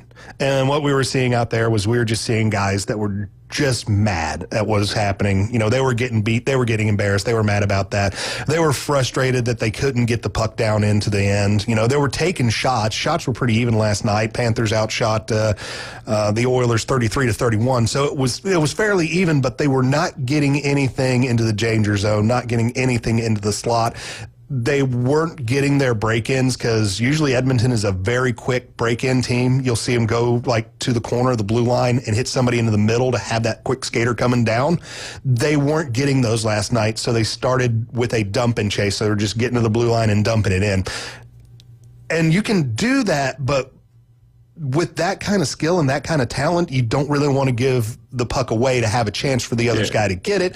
And they went to that, and it also wasn't working, so it was just frustration. And frustration boiled over, and that's basically what caused the line fight there was the Panthers, the Panthers are not going to back down from that because they are a team that is totally built for that, that wants to get into that because they'll take it to the edge and even push it a little bit over the edge, but they know when to pull back and they know when to stop. And Edmonton just kept on egging because I think Edmonton was just looking to, exact a little bit of pain. And then two, I think was looking for maybe they'll pull a stupid penalty. They might do something dumb and get a guy sent to the box. But Florida looking up at the scoreboard going, scoreboard, not biting on any of those. So it wasn't, I don't think that they wanted to change their style of play. It just ended up that way from frustration, basically. Because I don't think Knobloch was on the bench going, all right, guys, we're going to play their game now because it's winning for them. It'll win for us. I don't think that was the case. It was just everybody kind of out there on the ice looked at each other and said, I'm mad. Let's just go punch something. Okay. So I would expect Edmonton to probably, because he got 2 days off now. They're not going to play again until today's Tuesday, tomorrow's Wednesday. So Thursday we'll have the next game. And the game is in Florida, so we're not traveling. So we're probably going to have an on-ice practice for both teams. Now, I'd love to be a fly on the wall or a fly on the glass at that Edmonton practice because I don't think you'll see a lot of practicing.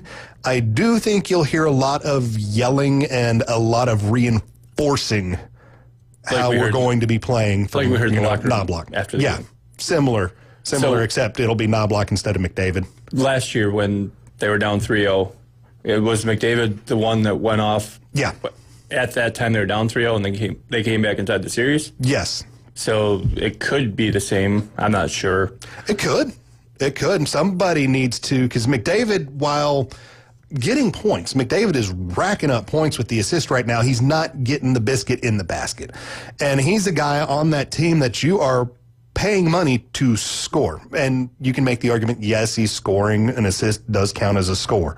But the thing is he also needs to be getting that puck into the net sometimes by himself. Because right now, he's being more of a Kucherov or a TJ Oshie style player that's feeding. And he's feeding into Draisaitl. And he's a guy that doesn't need to feed because he is just fast enough and he handles the puck well enough that, he can just skate around everybody and get to the front of the net. But we're not seeing that happen. So, and if you also look, the Panthers are kind of keeping him to the outside, but I wonder how long they're going to keep doing that because McDavid's just not stepping up to take those chances, to take that shot. So I'm wondering if they're going to see them maybe step back a little bit, concentrate a little bit more on Draisaitl coming out of the slot, maybe even just single guy him and see what happens just to eliminate that. Just saying, okay, McDavid is beating us right now by dishing the puck. Let's make him beat us now by holding on to it. Let's make him do something. But you're also winning the game, so is he really beating you? He did the first game. He did the first game. He got the 3 assists the first game, so he was a big part of that one. And, last night, he was an assist on the goal last night, had 2 assists the night before. So, he's a part of it. So, I mean, I would agree he is a part of it. He's more dangerous scoring. Right now, he's just more dangerous dishing the puck, really, than overall, having the puck on his own stick. Overall, he's more dangerous scoring. Yeah, I would say so. So you're going to let him beat me with his second best while I take away his best. Yeah, I mean, that's what I would do right now. That's what he's doing, is beating you with his assisting and dishing, which is his second best. So at that point, you just say hats off. I'm going to stop you from your best. Yeah, I mean, and right now it's working. He's not scoring. You know, they got the 2 wins in a row. Now, win number 3 Thursday night. What will it be? I sure hope it's the Panthers, because that'll make it a 3-1, and we might see a gentleman's sweep in Edmonton. I doubt it. I said at the beginning of this it would go to 6, and I still think this will go to 6, because this is 2 teams that are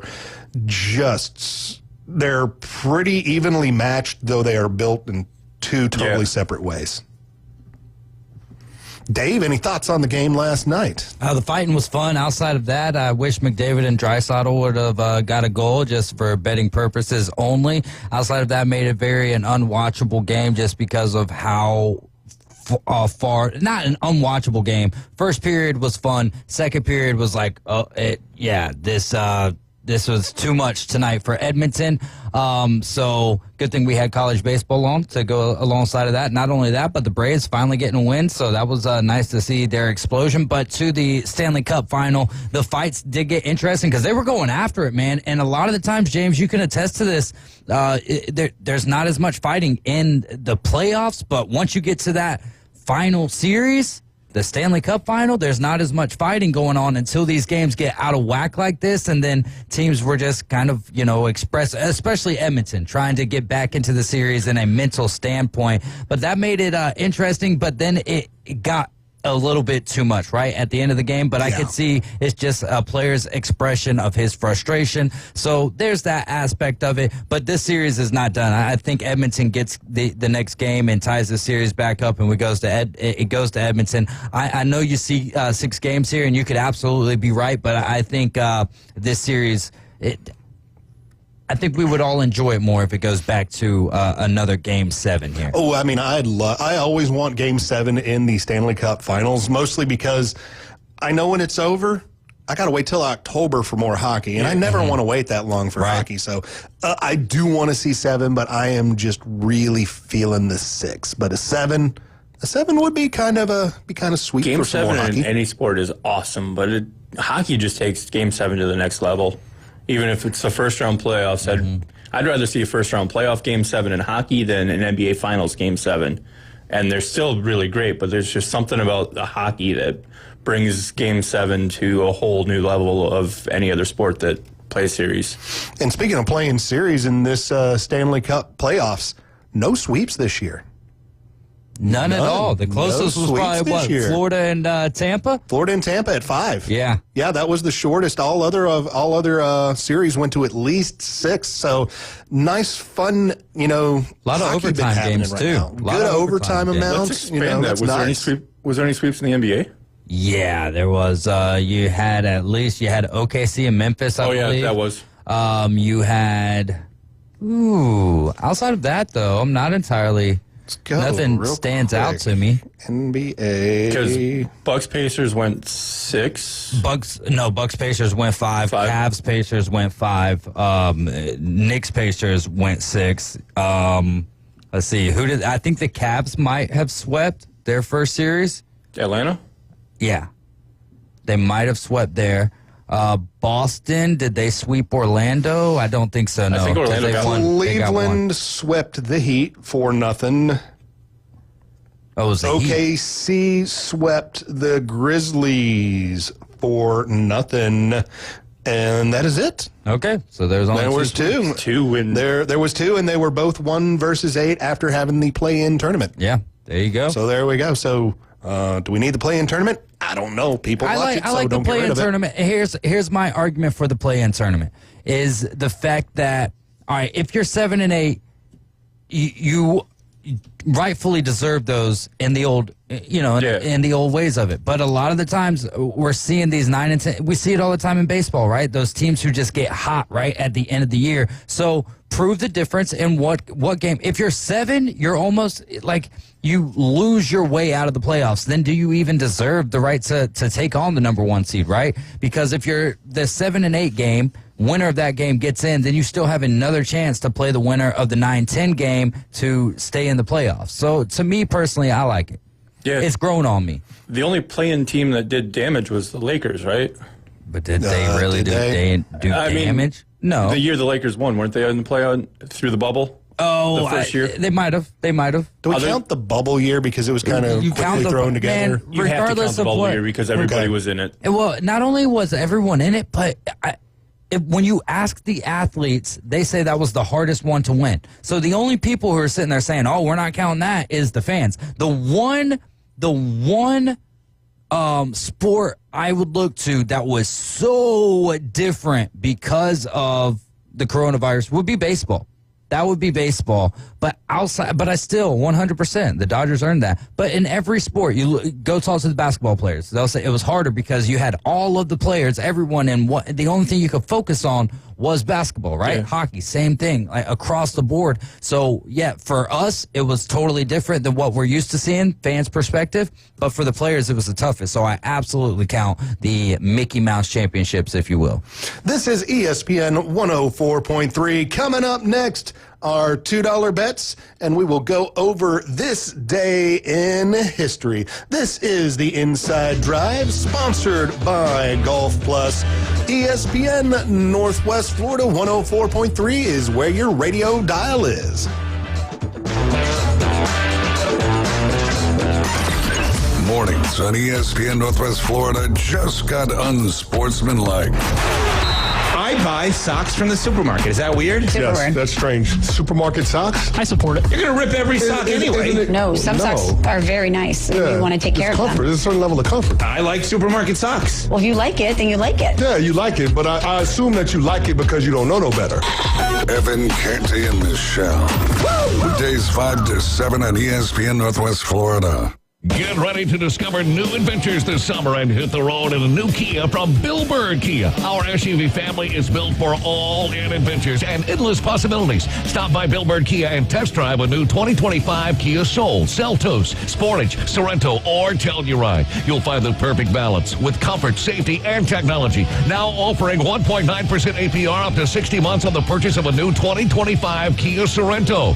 Bill Bird Kia is the home of that 20-year, 200,000-mile warranty. Stop by and see us at 2435 East 15th Street or anytime at BillBirdKiaPanamaCity.com. Enjoy the view this summer because the road is yours in the new Kia from Bill Bird Kia. Offer from Kia Finance America for the purchase of a new 2025 Kia Sorento with $1,748 per 1,000 financed in 60 months. Qualities limited. Cannot be combined with other finance offers. The 20-year, 200,000-mile warranty is the Bill Bird Kia warranty. See dealer for complete details. Offer for well-qualified buyers. Must take delivery from dealer stock through 7725. Reliable Copy Products is proud to be the exclusive dealer in Northwest Florida for Kyocera office equipment. Reliable Copy Products has been committed to providing professional, personalized service for the last 35 years. They understand that the right equipment does not always fall within today's budget requirements, so they offer several options for the equipment you need today for the growth you expect tomorrow. Call James Smothers at 784-6601. 784-6601. Reliable Copy Products on Harrison Avenue, just north of Bay High School. Broadcasting from the Golf Plus studios, it's the Inside Drive. This is not for the casual fan. This is for the warriors. This is for the legends. We came, we saw, we kicked its ass. It's the Inside Drive with Ryan Mulvey on ESPN Northwest Florida.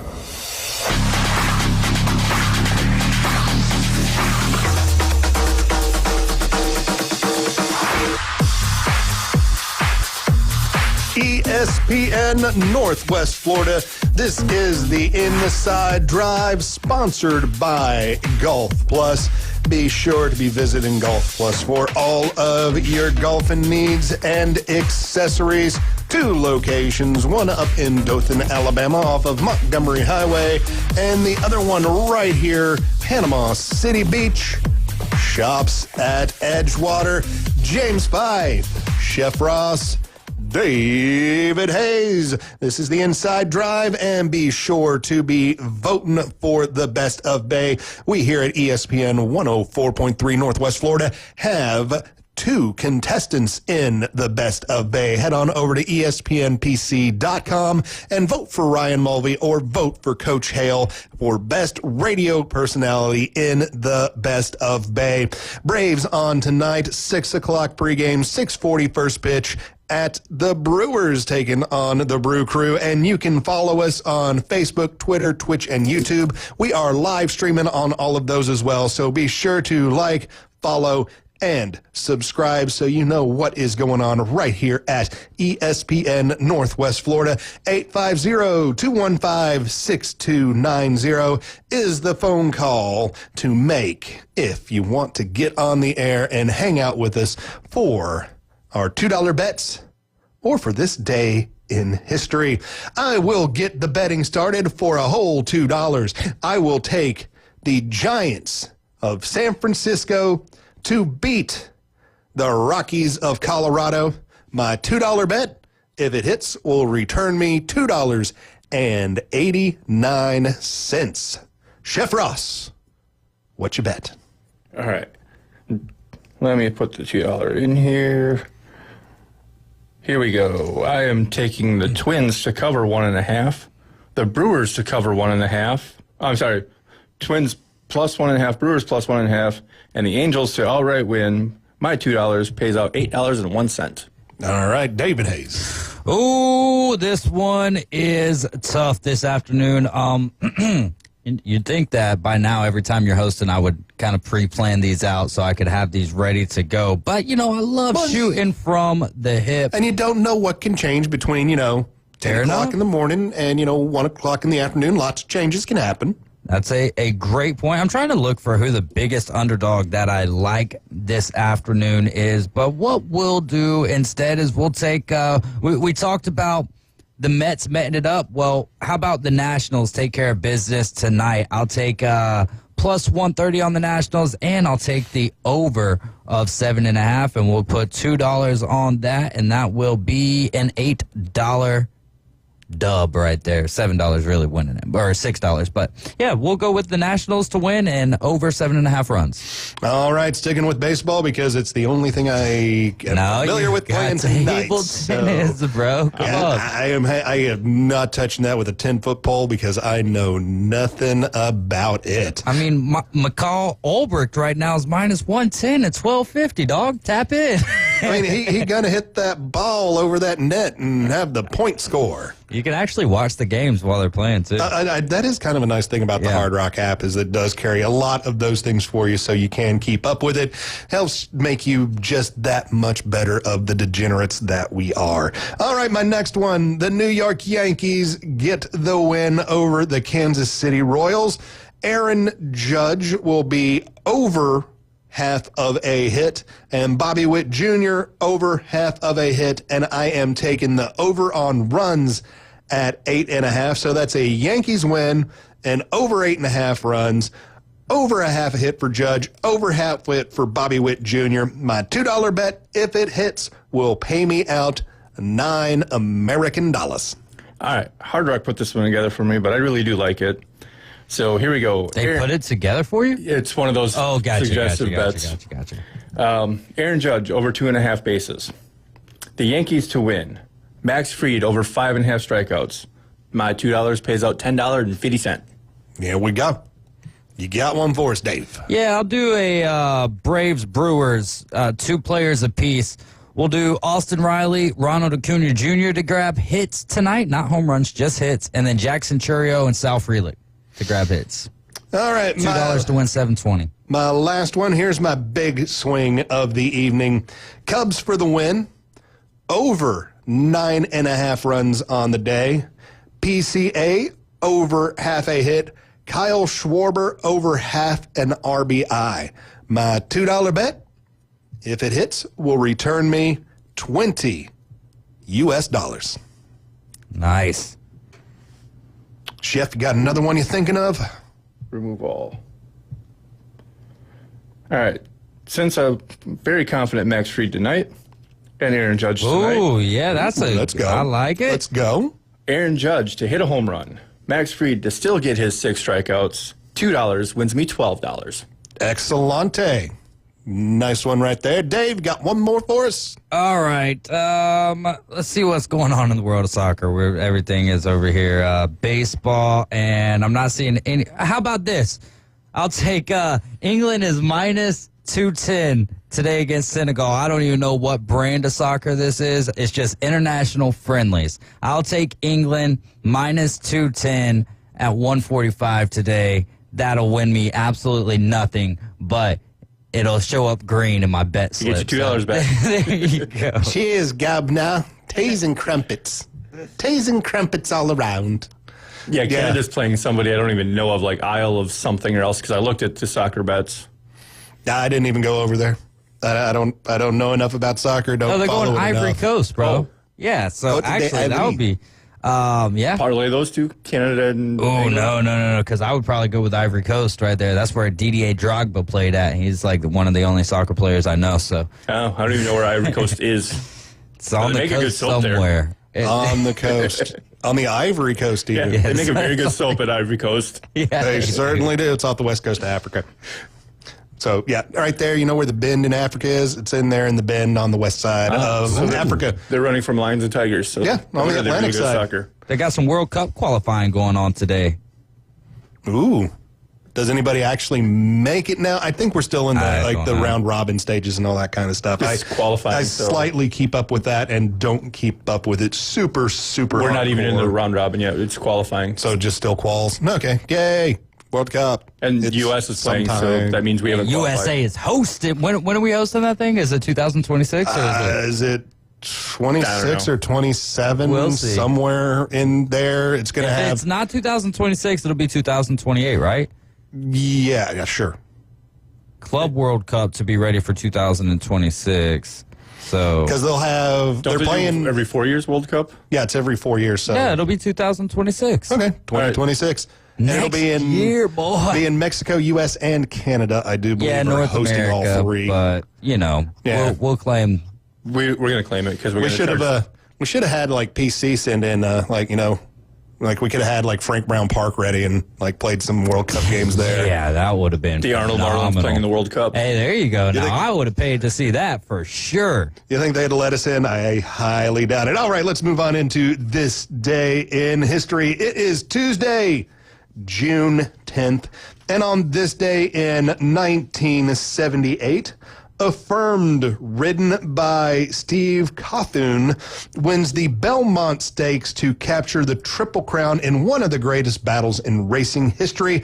Affirmed edges out Alder for the third time in a row. So pretty interesting there that one horse super close I got a to story the about the Triple next Crown. one. But that one No, the next was one. the Triple Crown. All right, next one. We'll get a story from Ross after this. 1981, Pete Rose ties Stan Musial's National League record of 3,630 hits. Well, first of all, trivia question. David Hayes, you know who he got that hit off of? I'm sitting here looking at how many of the countries in the 2026 World Cup or how many of the cities are America. So read that back to me. Who Pete Rose got the tying hit off? No idea. Do you? Don Sutton. Close. Close, but no, it was off the Phillies, wasn't it? No. No. He was on. It was Nolan Ryan. Nolan Ryan. So I was doom scrolling last night, not able to fall asleep, and somehow Facebook leads me to an interview with Nolan Ryan and Pete Rose, and they were talking about that. He got a hit in the first inning, and then Nolan Ryan walked him the next 3 times he was up to bat, and they went on strike the next day. So he had to wait That's like another wonderful. 4 months to be able to pass the record. Yeah. Yeah, I remember that. Remember that vaguely, slightly. 1989. Wayne Gretzky of the Los Angeles Kings is named NHL's MVP, winning the Hart Trophy for a record 9th time. 1996, Colorado Avalanche's Patrick Waugh makes 63 saves before Jari Krupp scores at the 4:31 mark into the third overtime to give the Avalanche a 1-0 victory against the Florida Panthers at Miami Arena and to complete the 4-game sweep to win Lord Stanley's Cup. That's how you spell Jari? Yep, Jari Krupp. Huh. Yep. W-E. I thought it was ooh-wee. Ooh-wee, Jari Krupp. This year, 2000 Stanley Cup final at Reunion Arena in Dallas. The New Jersey Devils defeat the Dallas Stars 2-1 in double overtime for the 4-2 series victory. So Martin Brodeur got another Stanley Cup that year. And this day, 2010. Southern California is placed on 4-year probation, receives a 2-year bowl ban, and a sharp loss of football scholarships. The NCAA cites USC for a lack of institutional control. The NCAA found that Reggie Bush, identified as the former football student athlete, was ineligible, being at least by December of 2004. The NCAA also orders USC to vacate every victory in which Bush participated while ineligible to play. USC loses 30 scholarships over a 3-year period, 10 annually from 2011 to 2013, all because Reggie Bush got some money from Subway. And a house. And a house. But they gave all those wins back now, haven't they? Since they gave Reggie Bush's Heisman Yeah, back? they gave him the Heisman back. I think they gave the wins back. And now Pete Carroll can coach in college again, too, because he jumped ship right before this all came out. Yeah, Pete was smart. He knew what was happening. Coach, man, if he takes a job in college football, I'm going to be like, what's going on, bro? I mean, I only say that just because he just took the job at the Raiders. So this has got to be his last job, right? It should be, because he's, 76, 75? Yeah, he's not, he's 73, 74. Yeah, he's not a young spring chicken anymore. Belichick's coaching in college. Inside Drive, what you've been listening to, ESPN 104.3, sponsored by Golf Plus. James Fife here. Keep your stick on the ice.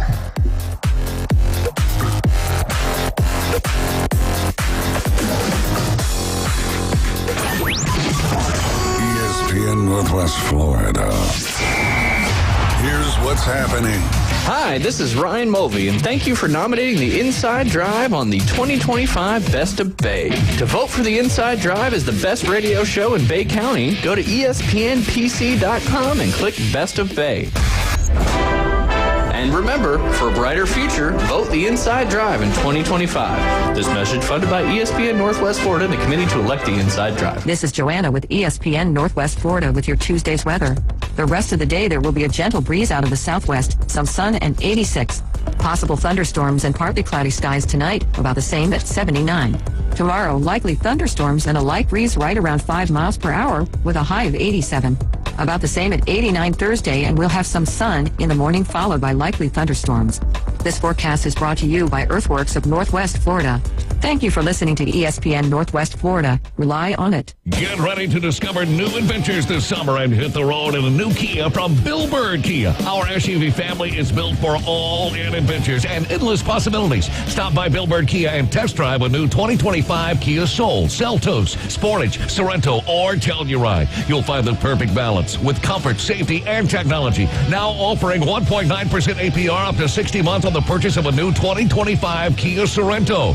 Bill Bird Kia is the home of that 20-year, 200,000-mile warranty. Stop by and see us at 2435 East 15th Street or anytime at BillBirdKiaPanamaCity.com. Enjoy the view this summer because the road is yours in a new Kia from Bill Bird Kia. Offer from Kia Finance America for the purchase of a new 2025 Kia Sorento with $1,748 per 1,000 finance in 60 months. Qualities limited. Cannot be combined with other finance offers. The 20-year, 200,000-mile warranty is the Bill Bird Kia warranty. See dealer for complete details. Offer for well-qualified buyers. Must take delivery from dealer stock through 7725.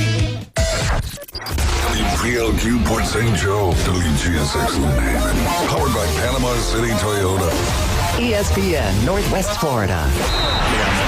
First Rewind. This, Justin, I've seen enough. I'm calling it a wrap. The Herd Newsroom is calling it in Ohio by a landslide. Shedeur Sanders should be starting. We are calling Ohio as the projected winner. A new day in the Herd starts now. Ladies and gentlemen. You guys can laugh at me all you want. This is the Herd. Oh, yeah. With Colin Cowherd. I'm setting the tone. Best show on radio. This is the Herd. Broadcasting live from Los Angeles. The Herd with Colin Cowherd starts now.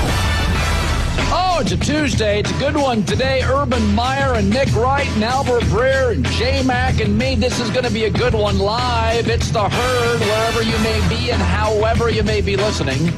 Thanks for making us part of your day. J-Mac, you know, I wear the pink shirt when I stand on business. And today I am standing on business today. Standing on business. Okay. All right. I hear you. I am ready to roll. So I know people